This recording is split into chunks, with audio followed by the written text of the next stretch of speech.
ते ಪ್ರಾಣೇಶ ಪ್ರಣತ ವಿಭವಾಯ ವನಿಮಗ ನಮಸ್ವಾಮಿನ್ ರಾಮಪ್ರಿಯತಮ ನಮನ್ ಗುರುಗುಣ ನಮಸ್ತುಭ್ಯಂ ಭೀಮ ಪ್ರಬಲತಮ ಕೃಷ್ಣೇಷ್ಟ ಭಗವನ್ ನಮ ಶ್ರೀಮನ್ಮಧ್ವಪ್ರದಿಶ ಸುದೃಶನ್ನೋ ಜಯ ಜಯ ಶ್ರೀ ಗುರುಭ್ಯೋ ನಮಃ. ನಾರಾಯಣಂ ಸುರಗುರುಂ ಜಗದೇಕನಾಥಂ ಭಕ್ತಪ್ರಿಯಂ ಸಕಲಲೋಕನಮಸ್ಕೃತಂಚ ತ್ರೈಗುಣ್ಯವರ್ಜಿತಮಜಂ ವಿಭುಮಾದ್ಯಮೀಶಂ ವಂದೇ ಭವಗ್ನಂ ಅಮರಾಸುರಸಿದ್ಧವಂದ್ಯಂ. ನಾರಾಯಣಂ ನಮಸ್ಕೃತ್ಯ ನರಂಚೈವ ನರೋತ್ತಮಂ ದೇವೀಂ ಸರಸ್ವತೀಂ ವ್ಯಾಸಂ ತತೋ ಜಯಮುದೀರಯೇ. ಭಗವಂತನ ಒಂದು ವಿಶಿಷ್ಟವಾದ ಅವತಾರ ಪರಶುರಾಮ ಅವತಾರ. ಮುಂದೆ ಬರುವ ಮಾಸದಲ್ಲಿ ಶುದ್ಧ ತದಿಗೆಯಂದು ಪರಶುರಾಮರ ಆರಾಧನೆ ಜಯಂತಿ ಇರಲಾಗಿ, ಹಾಗಾಗಿ ಮೊದಲಿಗೆ ಅವನ ಚಿಂತನೆಯನ್ನು ನಾವು ನಡೆಸಿ ಅದರ ಬಗ್ಗೆ ಬೇಕಾದ ಮಾಹಿತಿಗಳನ್ನು ಕಲೆ ಹಾಕಿ 4 ಜನರಿಗೆ ಅದನ್ನು ಮುಂಚಿತವಾಗಿ ತಿಳಿಸಿ ಅದನ್ನು ನೇರ್ಪುಗೊಳಿಸಲೋಸ್ಕರ ನಾವು ಅಡ್ವಾನ್ಸ್ ಆಗಿ ಚಿಂತನೆಯನ್ನು ಆರಂಭಿಸುವುದು. ಹಾಗಾಗಿ ಪರಶುರಾಮನ ಒಡ್ಡೋಲಗ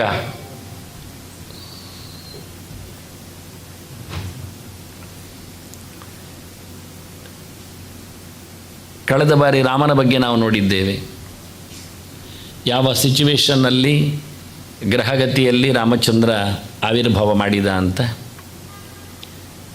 ಪರಶುರಾಮನ ಬಗ್ಗೆ ಈ ಮಾತು ಬಹಳ ವಿಶಿಷ್ಟವಾಗಿ ಅನಿಸಿದೆ, ತೋರಿಸಿದ್ದೆ. ಈ ಸರ್ತಿ ಕುಂಡಲಿ ರಚನೆ ಮಾಡಿಕೊಂಡು ಬಂದಿಲ್ಲ. ಸ್ವಚ್ಛಗೈಹಿ ಷಡ್ಗ್ರಹೈರ್ಯುಕ್ತ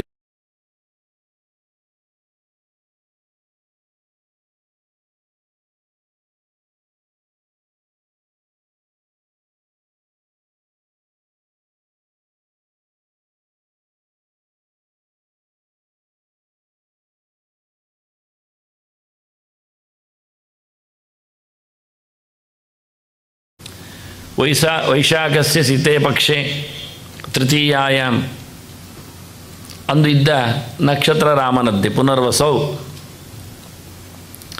ನಿಶಾಯಾಮ್ ಪ್ರಥಮೇ ಯಾಮೆ. ಸೂರ್ಯ ಕಂತಿದ ಬಳಿಕದ ಅವತಾರ ಪರಶುರಾಮನತ್ತು. ನರಸಿಂಹನ ಹಾಗೆ ನರಸಿಂಹ ಸಂಜೆ ಹೊತ್ತಿನಲ್ಲಿ ಸೂರ್ಯ ಇದ್ದ, ಇವ ಸೂರ್ಯ ಕಂತಿದ್ದ. ಹಾಗಾಗಿ ಮೊದಲ ಯಾಮದಲ್ಲಿ ರಾತ್ರಿಯಲ್ಲಿ ರಾಮಾಖ್ಯ ಸಮಯ ಹರಿಹಿ ರೇಣುಕಾಯಾಸ್ತು ಯೋ ಗರ್ಭಾತ್ ಅವತೀರ್ಣ ಹರಿಸ್ವಯಂ. ಕಂದಪುರಾಣ ಹೇಳುವಾಗ ಎಷ್ಟೋ ಜನರು ಪರಶುರಾಮನನ್ನು ಆವೇಶಾವತಾರ ಮಾತ್ರ ಅಂತ ಹೇಳುತ್ತಾರೆ. ಅದಕ್ಕಾಗಿ ನಾನು ಕೆಲವು ಪ್ರಮಾಣಗಳು, ಕೆಲವು ಗೆರೆಗಳನ್ನು ಸ್ಪೆಷಲ್ ಆಗಿ ತಂದು ಹಾಕುವುದು. ಭಗವಂತನೇ ಎಷ್ಟರ ಮಟ್ಟಿಗೆ ಕೃಷ್ಣನು ಪೂರ್ಣನೋ ಅಷ್ಟೇ ಮಟ್ಟಿಗೆ ರಾಮನು ಸಹ ಪೂರ್ಣನಾಗಿಯೇ ಬಂದವ ಪರಶುರಾಮನು. ಹಾಗಾಗಿ ಪರಶುರಾಮನ ಬಗ್ಗೆ ಪೂರ್ಣ ಇಲ್ಲ, ಆತನು ಆವೇಶ ಮಾತ್ರ ದೇವರದ್ದು ಅನ್ನುವ ನೆಲೆಯಲ್ಲಿ ಅವತಾರಗಳ ಬಗ್ಗೆ ಚಿಂತನೆಯಲ್ಲಿ ಕೊಡ್ತಾರೆ. ಕೆಲವರು ಕೃಷ್ಣನೊಬ್ಬನೇ ಪೂರ್ಣ ಅಂತ ಹೇಳುವವರು ಇದ್ದಾರೆ. ಅದು ವಾದ ಬಿದ್ದು ಹೋಗ್ತದೆ, ಪ್ರಯೋಜನ ಇಲ್ಲದ್ದು. ಆದರೆ ಪರಶುರಾಮನ ಬಗ್ಗೆ ಅವನ ಆಟಾಟೋಪಗಳನ್ನು ನೋಡಿದಾಗ ಅದು ಪೂರ್ಣವಾದ ಭಗವಂತನ ಸ್ವರೂಪಭೂತವಾದ ಅವತಾರ ಅಲ್ಲ ಅಂತ, ಅಂಶಾವತಾರ ಅಂತ ಆ ಶಬ್ದದಲ್ಲಿ ಹೇಳ್ತಾರೆ. ಆವೇಶಾವತಾರ, ಅಂಶಾವತಾರ ಅಂತ. ಉದಾಹರಣೆಗೆ ಬಲರಾಮ ಸ್ವಚ್ಛವಾದ ಭಗವಂತನ ಪೂರ್ಣಾವತಾರ ಅಲ್ಲ, ಅವನ ಆವೇಶಾವತಾರ. ಅಂದರೆ ಏನರ್ಥ? ಅದು ದೇವರು ಅಲ್ಲ ಅಂತ ಅರ್ಥ. ಆವೇಶಾವತಾರ, ಅಂಶಾವತಾರ, ಅಪೂರ್ಣಾವತಾರ ಅಂದರೆ ದೇವರು ಅಲ್ಲ ಅಂತ ಅರ್ಥ. ದೇವರು ಅಲ್ಲ ಅಂದರೆ ಜೀವ ಅಂತ ಅರ್ಥ. ಜೀವ ಮತ್ತು ದೇವರು ಇದೆರಡು ದೊಡ್ಡ ಸಂಗತಿ ಚಿದಂಶಗಳಲ್ಲಿ. ಅದರಲ್ಲಿ ಒಬ್ಬನೇ ದೇವರು, ಏಕೋ ದೇವ ಸರ್ವಭೂತೇಷು ಗೂಢ, ಎಲ್ಲ ಜೀವರಲ್ಲಿ ಇದ್ದಾನೆ ಅಂತ. ಸಕಲ ಜೀವರಲ್ಲಿ ಇರುವವ ಒಬ್ಬ ದೇವರು. ಹಾಗಾಗಿ ಒಬ್ಬ ಜೀವ ಎಲ್ಲ ಕಡೆ ಇರುವುದಿಲ್ಲ, ಆದರೆ ದೇವರು ಎಲ್ಲ ಕಡೆ ಇದ್ದ. ಇಷ್ಟೇ ವಿಷಯ.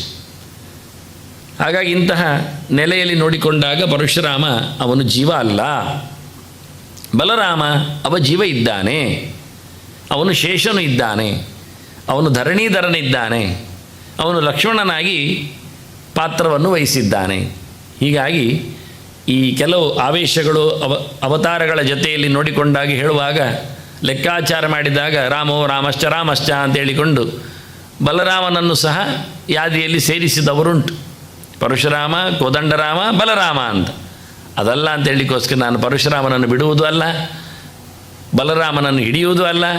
ಈ ರೀತಿಯಾಗಿ ರಾಮನ ಬಗ್ಗೆ ಅವತಾರದಲ್ಲಿ ಮಾತುಗಳನ್ನು ನೋಡುವಾಗ ಎರಡೆರಡು ಬಾರಿ ರಾಮಾಖ್ಯ ಸಮಯೇ ಹರಿಹಿ ಹೇಳ್ತಾ ರೇಣುಕಾಯಾಸ್ತಿಯೋ ಗರ್ಭಾದ ಅವತೀರ್ಣ ಹರಿಹಿ ಸ್ವಯಂ ಶಬ್ದದ ವಿಶೇಷ ಪೂರ್ಣಾವತಾರನಿದ್ದಾನೆ ಅಂತ. ಪರಶುರಾಮ ಬಂದ ಕಳೆದ ಬಾರಿ ರಾಮನ ವಂಶಾವಳಿ ಕೊಡಲಿಲ್ಲ ನಾನು, ಅಂದರೆ ಎಲ್ಲ ಒಂದೊಂದು ಪ್ರಕಾರ ಇರಲಿ ಅಂತ, ಹಾಗೆ ಒಂದೇ ನಮೂನೆಯೇನು ಅಂತ. ಹಾಗಾಗಿ ಇಲ್ಲಿ ಪರಶುರಾಮ ಬರುವುದು ಎಲ್ಲಿಂದ ಅಂತ ನೋಡಲಿಕ್ಕೋಸ್ಕರ ಒಂದು ಮುಖ.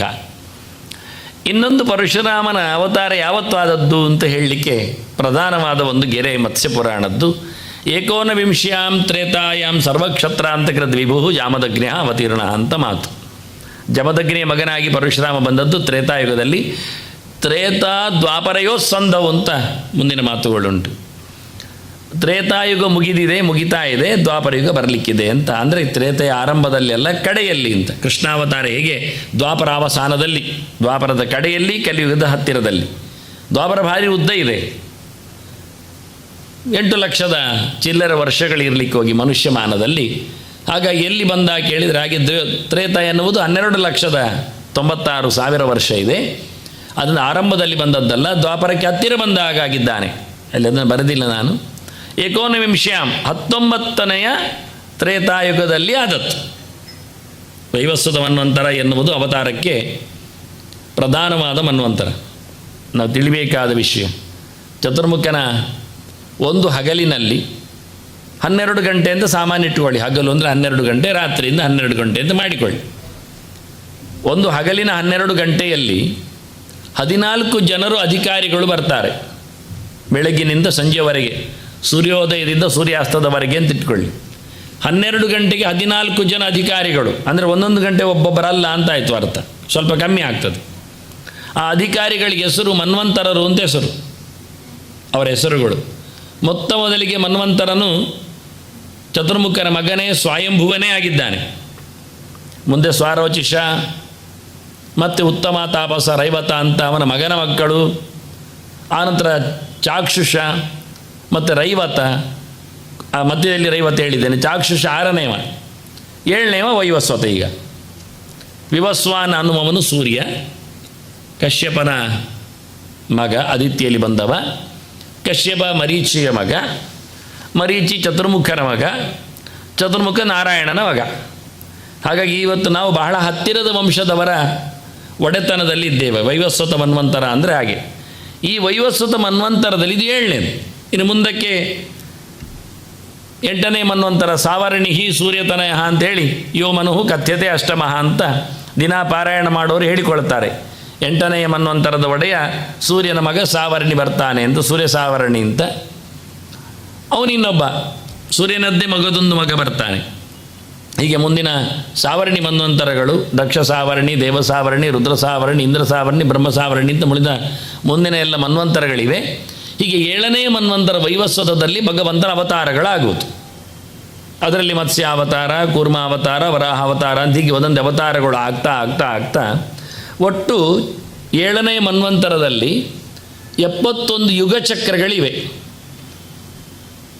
ನಾವು ಕಲಿಯಬೇಕಾದ ವಿಷಯ ಅದು. ಒಬ್ಬ ಮನ್ವಂತರಕಾರನು 4 ಯುಗಗಳನ್ನು 71 ಬಾರಿ ನೋಡ್ತಾನೆ.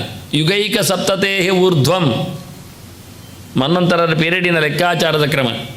71 ಯುಗ ಚಕ್ರಗಳು ಅಂದರೆ ಕೃತ, ತ್ರೇತ, ದ್ವಾಪರ, ಕಲಿ ಇದು ಒಂದು ಸರ್ತಿ ಆದರೆ, ಮತ್ತೆ ಪುನಃ ಕೃತ, ತ್ರೇತ, ದ್ವಾಪರ, ಕಲಿ ಇದು ಮತ್ತೊಂದು ಸರ್ತಿ ಆದರೆ, ಈಗ 71 ಸರ್ತಿ ಆಗುವವರೆಗೆ ಒಬ್ಬ ಮನು ತನ್ನ ಅಧಿಕಾರವನ್ನು ನೋಡಿಕೊಳ್ಳುತ್ತಾನೆ. ಹೀಗೆ 1000 ಯುಗ ಚಕ್ರಗಳು ಚತುರ್ಮುಖನ ಒಂದು ಹಗಲು 12 ಗಂಟೆ.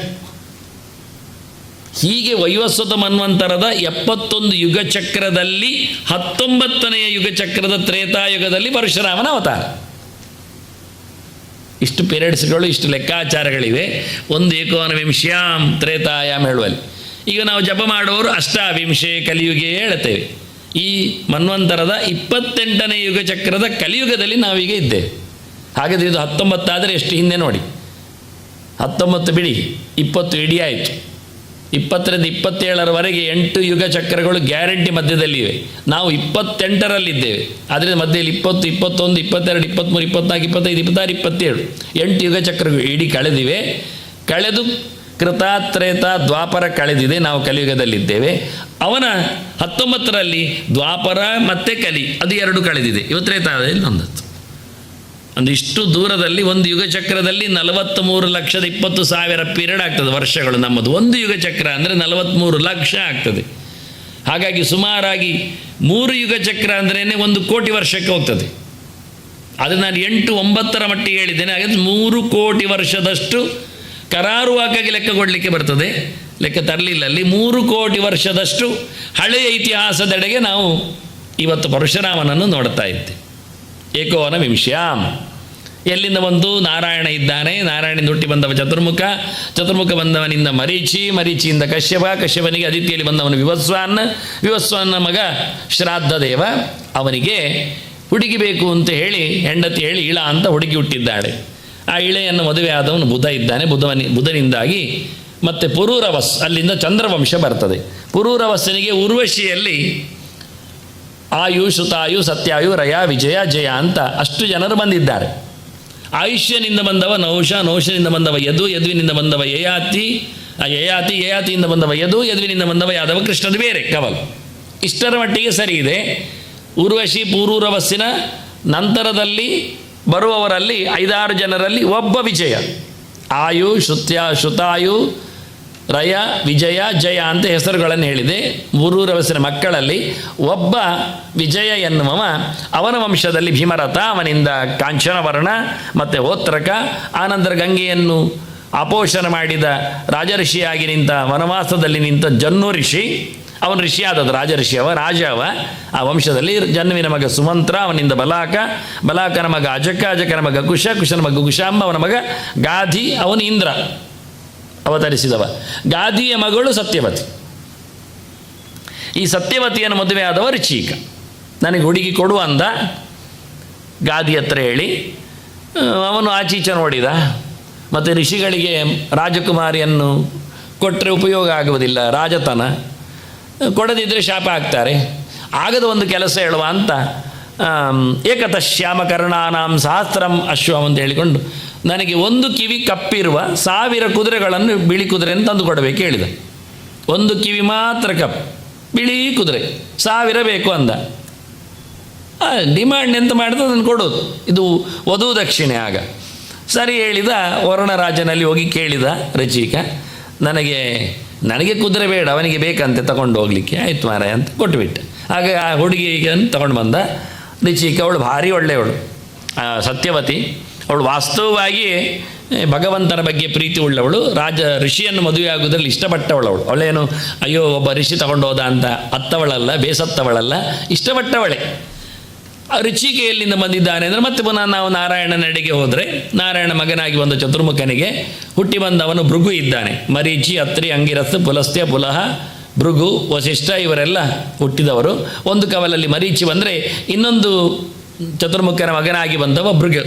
ಅವನು ಹುಟ್ಟಿದವ ಮರೀಚಿ ಮನಸ್ಸಿನಿಂದ ಹುಟ್ಟಿದರೆ, ಭೃಗು ಚರ್ಮದಿಂದ ಹುಟ್ಟಿದ್ದಾನೆ. ಆ ಭೃಗುವಿನ ವಂಶದಲ್ಲಿ ಬಂದವ ಚವನ ಇದ್ದಾನೆ, ಸುಕನ್ಯೆಯ ಗಂಡ. ಅದು ಚವನಪ್ರಾಶ ಅಂತ ಕೆಲವರು ತಿಂತಾರಲ್ಲ, ಅದು ಅವನೇ ಚವನಪ್ರಾಶ ಅಂದರೆ. ಚವನನ ಮಗ ಔರವನ ಮಗ ಋಷಿಕ. ಆ ಋಷಿಕನನ್ನೇ ನಾವಿವತ್ತು ಸತ್ಯವತಿಯಲ್ಲಿ ನೋಡ್ತಾ ಇದ್ದೇವೆ. ಅವನು ಹುಟ್ಟಿ ಬಂದವ ಜಮದಗ್ನಿ. ಅಂದರೆ ಋಷಿಕ ಮದುವೆಯಾದ ಸತ್ಯವತಿಯನ್ನು ಏನು ಬೇಕು ಅಂತ ಕೇಳಿದ. ಸತ್ಯವತಿಗೆ ಮಕ್ಕಳಾಗಲಿಕ್ಕೆ ಅವಳು ಕೇಳಿದ್ಲು. ಸರಿ, ನಿನಗೆ ಈ ಚರವನ್ನು ಕೊಟ್ಟಿದ್ದೇನೆ. ಆದರೆ ಸತ್ಯವತಿ ಏನು ಹೇಳ್ತಾಳೆ, ತಾಯಿ ಹತ್ರ ಹೋಗಿ ಹೇಳ್ತಾಳೆ, ನನಗೆ ನನ್ನ ಪತಿಯವರು ಸಂತಾನಕ್ಕಾಗಿ ಕೊಡ್ತಾರೆ ಅಭಿಮಂತ್ರಿಸಿ ಚರವನ್ನು, ನನಗೂ ಕೊಡಲಿಕ್ಕೆ ಹೇಳು ಅಂತ ಹೇಳಿದ್ಲು ಅವಳು. ಸರಿ ಅಂತ ಹೇಳಿ, ಇದು ತಾಯಿಗೆ ಕೊಡು, ಇದು ನೀನು ತಿನ್ನು ಅಂತ 2 ಪ್ರತ್ಯೇಕವಾಗಿ ಋಷಿಕರು ಅಭಿಮಂತ್ರಣ ಮಾಡಿ ಬ್ರಹ್ಮ ತೇಜಸ್ಸನ್ನು ತುಂಬಿಸಿ, ಕ್ಷಾತ್ರ ತೇಜಸ್ಸನ್ನು ತುಂಬಿಸಿ ಚರವನ್ನು ಕೊಟ್ಟಿದ್ದಾರೆ. ನೀನು ಇದನ್ನು ತಿನ್ನಬೇಕು ಅಂತ ಹೇಳಿ, ಇದು ತಾಯಿಗೆ ಕೊಡಬೇಕು ಅಂತೇಳಿ. ಮತ್ತೆ ಹೇಳ್ತಾರೆ, ಅಶ್ವತ್ಥ ಮರವನ್ನು ನೀನು ಆಲಿಂಗನ ಮಾಡಲಿಕ್ಕುಂಟು, ತಾಯಿ ಅತ್ತಿ ಮರವನ್ನು ಅಪ್ಪಿಕೊಳ್ಳಿಕ್ಕೆ ಉಂಟು ಅಂತ ಹೇಳಿ ಹೋಗಿ ಹೇಳ್ತಾಳೆ ತಾಯಿ ಹತ್ರ, ಹೀಗೆ ನನಗೆ ಹೇಳಿದ್ದಾರೆ ನಿನ್ನ ಅಳಿಯ ಈ ಚರುವನ್ನು ಕೊಟ್ಟಿದ್ದಾರೆ ಅಂತ. ಆಗ ಅವಳು ಹೇಳ್ತಾಳೆ, ಅಮ್ಮ ಆಜ್ಞೆ ಮಾಡುವಾಗೆ ಕೇಳಬೇಕಲ್ಲ ಮಗಳು, ಹಾಗಾಗಿ ಸಾಮಾನ್ಯವಾಗಿ ಗಂಡಂದಿರಿಗೆ ಹೆಂಡತಿಯರ ಮೇಲೆ ಹೆಚ್ಚು ಒಲಮೆ, ಪ್ರೀತಿ, ವಿಶ್ವಾಸ, ಹೆಚ್ಚಿನ ಯೋಚನೆ ಇರ್ತದೆ. ಹಾಗಾಗಿ ನಿನಗೆ ಹೆಚ್ಚು ಅವರ ಅಭಿಮಂತ್ರಣೆಲ್ಲ ಮಾಡಿರಲಿಕ್ಕೆ ಸಾಕು. ಕೆಲವೆಲ್ಲ ಕಂಪೌಂಡೆಲ್ಲ ಮಾಡಿರ್ತಾರೆ, ಈ ಎಣ್ಣೆ ಇಟ್ಕೊಂಡೆಲ್ಲ ಜಪ ಮಾಡುವರಿರ್ತಾರೆ. ಕೆಲವರು 100 ಮಾಡದಿರೋದಕ್ಕೆ 1000 ಮಾಡ್ತಾರೆ. ದಕ್ಷಿಣ ಜಾಸ್ತಿ ಕೊಟ್ಟರೆ ಅದನ್ನು ಜಾಸ್ತಿ ಇಟ್ಕೊಂಡು ಜಪ ಮಾಡ್ತಾರೆ. ಹಾಗೆ ಅವನು ಯೋಚನೆ ಮಾಡಿದ್ದವಳ ತಾಯಿ.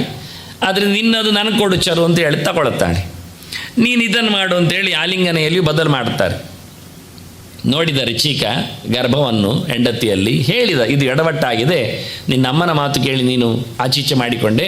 ನಾನು ಸಾರ್ವಂ ತೇಜ ಕ್ಷಾತ್ರಂ ಅಂತ ಹೇಳ್ತಾನೆ, ಅಭಿಮಂತ್ರಣ ಮಾಡಿ ನಿನ್ನ ಅಮ್ಮನಿಗೆ ಕೊಟ್ಟಿದ್ದೆ, ಒಳ್ಳೆ ಅರಸೊತ್ತಿಗೆ ಮೆರೆಸುವ ಮಗ ಆಗಲಿ ಅಂತ, ನೀನು ಅದನ್ನು ತಿಂದುಬಿಟ್ಟೆ ಅಂತ ಹೇಳ್ತಾನೆ.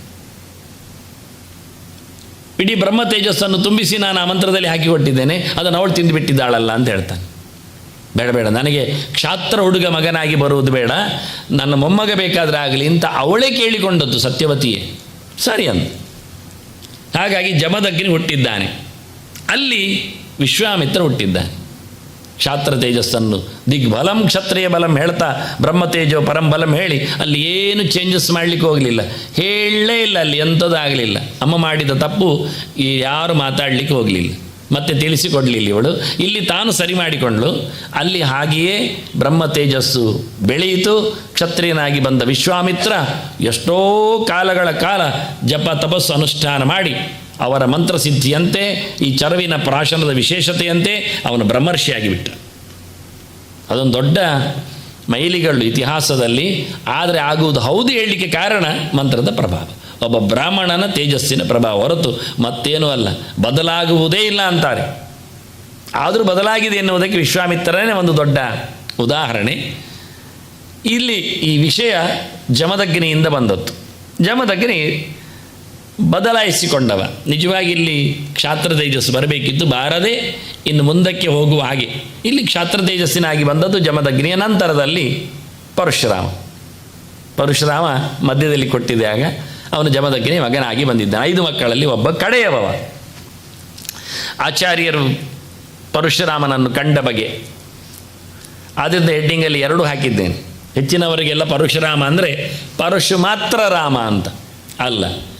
ಮತ್ತು ಬಿಲ್ಲು ರಾಮ ಹೇಳಿದರೆ ಅದು ಕೋದಂಡ ರಾಮನಾಗಿ ದಾಶರಥ ರಾಮನಿಗೆ ಅನ್ವಯ ಆಗುತ್ತೆ. ಕೆಲವೊಮ್ಮೆ ಶ್ರೀರಾಮಚಂದ್ರನನ್ನು ಲಕ್ಷ್ಮಣನ ಅಣ್ಣನನ್ನು ಮಾತ್ರ ಗುರುತಿಸ್ತಾರೆ ಬಿಲ್ಲು ಹಿಡ್ಕೊಂಡ್ರೆ.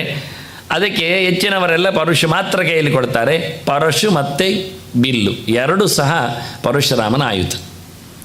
ರಾಮನಿಗೆ ಬಿಲ್ಲು ಬಂದದ್ದೇ ಅಲ್ಲಿಂದ, ಅದು ಮುಂದಿನ ಸ್ಲೈಡಲ್ಲಿ ನಾವು ನೋಡುವ ವಿಶೇಷವಾಗಿ.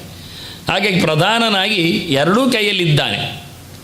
ಅವನ ಲಕ್ಷಣವೇ ಹಾಗೆ, ಬಹಳ ಸುಂದರವಾಗಿ ಅಂಗಾರವರ್ಣಂ, ಕೆಂಪು ಕೆಂಪು ಮೈಬಣ್ಣದವ. ಅಭಿತೋಂಡ ಬಹಿ ಪ್ರಭಾಭಿರ್ ವ್ಯಾಪ್ತಂ, ತನ್ನ ತೇಜಸ್ಸಿನಿಂದ ಒಳಗೂ ಎಲ್ಲೆಡೆಯೂ ಬೆಳಕನ್ನು ಚೆಲ್ಲಿದವ. ಪರಶ್ವದ ಧನುರ್ಧರಂ, ಒಂದು ಕೈಯಲ್ಲಿ ಕೊಡಲಿ, ಇನ್ನೊಂದು ಕೈಯಲ್ಲಿ ಬಿಲ್ಲು. ಬಿಲ್ಲು ಯಾವಾಗಲೂ ಇರುವುದು ಎಡದಲ್ಲಿ. ಬೇಕಾದಾಗ ಬಾಣಗಳು ಬತ್ತಳಿಕೆಯಿಂದ ಹೊರಗೆ ಬರ್ತವೆ. ಮತ್ತು ಅದು ಬಿಡುವಂಥದ್ದು, ಬಿಸಾಡುವಂಥದ್ದು. ಆಯುಧದ ಗಮ್ಮತಿಯನ್ನು ಕೇಳಿದರೆ ಅದರಲ್ಲಿ ಮುಕ್ತ ಅಂತ 2 ಲಕ್ಷಣ, ಮುಕ್ತ ಆಯುಧ ಅಮುಕ್ತ ಆಯುಧ ಅಂತ. ಮತ್ತು ಮುಕ್ತವೂ ಇರ್ತದೆ ಕೆಲ. ಮುಕ್ತ ಆಯುಧ ಅಂದರೆ ಬಿಸಾಡಿ ಬಿಡುವುದು ಅಂತ. ಈ ಈಟಿ, ಬರ್ಜಿ, ಬಲ್ಲೆ ಇದೆಲ್ಲ ಬಿಸಾಡುವುದು. ಶಕ್ತಿ ಆಯುಧ ಎಲ್ಲ ಬಿಸಾಡುವಂಥದ್ದು, ನಿಜವಾಗಿ ಎಸೆಯುವುದು. ಎಷ್ಟು ಅವನಿಗೆ ಸಾಮರ್ಥ್ಯ ಉಂಟು ಅಷ್ಟು ದೂರಕ್ಕೆ ಅದು ಹೋಗ್ತದೆ, ಹಾಗೆ ಹೊಡಿತದೆ. ಇನ್ನು ಗದೆ, ಕತ್ತಿಯೆಲ್ಲ ಅದು ಬಿಸಾಡುವುದಲ್ಲ, ಕೈಯಲ್ಲಿ ಇಟ್ಕೊಂಡೇ ಹೊಡೆಯುವುದು. ಅಮುಕ್ತ, ಅದು ಮುಕ್ತ ಆಯುಧ ಅಲ್ಲ, ಅದು ಅಮುಕ್ತ, ಕೈಯಲ್ಲಿ ಇಟ್ಕೊಂಡೇ ಹೊಡಿಲಿಕ್ಕೆ. ಅದು ಬಿಸಾಡಿದರೆ ಎಡವಟ್ಟಾಗ್ತದೆ. ಯಾಕೆಂದರೆ ಎಲ್ಲಿ ಬೀಳ್ತದೆ ಅದನ್ನು ಎತ್ತಿಕೊಂಡು ಅವನಿವನಿಗೆ ಹೊಡೆದ್ರೆ ಮತ್ತೆ ಅದು ಕಷ್ಟವೇ ತಪ್ಪಿಸಿಕೊಂಡು. ಆದರೆ ಅದನ್ನು ಬಿಸಾಡಲಿಕ್ಕೆ ಹೋಗುವುದಿಲ್ಲ. ಬಿಸಾಡಬಾರ್ದು ಅಂತಲ್ಲ, ಬಿಸಾಡಿದರೆ ಎಡವಟ್ಟಾಗುತ್ತೆ. ಬಿಲ್ಲು ಏನು ಕತೆ ಕೇಳಿದರೆ, ಬಿಲ್ಲು ಬಾಣದಲ್ಲಿ ಬಿಲ್ಲು ಬಿಸಾಡಲಿಕ್ಕಿಲ್ಲ, ಬಾಣ ಬಿಸಾಡಲಿಕ್ಕೆ ಉಂಟು. ಆದ್ದರಿಂದ ಇದೆರಡು. ಬಿಲ್ಲಿನಲ್ಲಿ ಹೊಡೆಯುವುದಿಲ್ಲ ಯಾರೂ ಅಲ್ಲ, ಹೊಡಿತಾರೆ ಕೆಲವೊಮ್ಮೆ. ಬಿಲ್ಲಿನಲ್ಲಿ ಹೊಡಿಲಿಕ್ಕೆ ಬರ್ತದೆ, ಹೊಡಿಲಿಕ್ಕದಲ್ಲ. ಬಾಣದಲ್ಲಿ ಚುಚ್ಚಬಹುದು ಕೈಯಲ್ಲಿ ಇಟ್ಕೊಂಡು, ಶಕ್ತಿ ಆಯ್ತದೆ, ಅದು ಅಲ್ಲ. ಆದರೆ ಇರುವಂಥ ಕ್ರಮ ಅದು ಮುಕ್ತಾಮುಕ್ತದ ನೆಲೆಯಲ್ಲಿ ಕೂತಿದೆ. ಹಾಗೆ 2 ಪ್ರಕಾರ. ಹತ್ತಿರದಲ್ಲಿ ಹೊಡೆಯುವವರಿಗೆ ಪರಶು, ದೂರದಲ್ಲಿ ನಿಂತವರಿಗೆ ಬಿಲ್ಲು, ಬಾಣ ಪ್ರಯೋಗ. ಇದು ಎರಡನ್ನು ತೋರಿಸ್ತಾ ಇದ್ದಾನೆ. ಬಹಳ ವಿಶೇಷವಾದ ವ್ಯವಸ್ಥೆ ಇದು. ಎರಡು ಕರ್ಮಗಳನ್ನು ಒಟ್ಟಿಗೆ ಮಾಡತಕ್ಕಂಥ ಕ್ರಮ. ಹತ್ತಿರದ ಪಾಪಗಳು ದೂರ ಆಗಲಿಕ್ಕೆ ಕತ್ತರಿಸುವಂಥದ್ದು ಪರಶುವಿನ ಕತೆ, ದೂರದ ಪಾಪಗಳು ಹೋಗಲಿಕ್ಕೆ ಬಾಣದ ಕತೆ ಪ್ರಯೋಗ. ಹಾಗೆ ಇದು ಎರಡನ್ನು ಒಟ್ಟು ಮಾಡಿಕೊಳ್ಳುವ ಒಂದು ವ್ಯವಸ್ಥೆ ಮಾಡಲಿಕ್ಕೆ ಪರಶ್ವದ ಧನುರ್ಧರಂ ಅಂತ ಹೇಳಿ ಏಕವೀರಂ ಜಾಯೇತ್ ಅಜೇಶ ಪುರುಹೂತ ಮುಖೈ ಸ್ತುವದ್ಭಿ. ಇಲ್ಲಿ ಅಜ ಈಶ ಪುರುಹೂತ ಕ್ರಮಬದ್ಧವಾದ ಒಂದು ಸ್ಥಾನಮಾನ. ಅಜ ಅಂದರೆ ಚತುರ್ಮುಖ, ಈಶಾ ಅಂದರೆ ಶಿವ, ಪುರುಹೂತ ಅಂದರೆ ಇಂದ್ರ.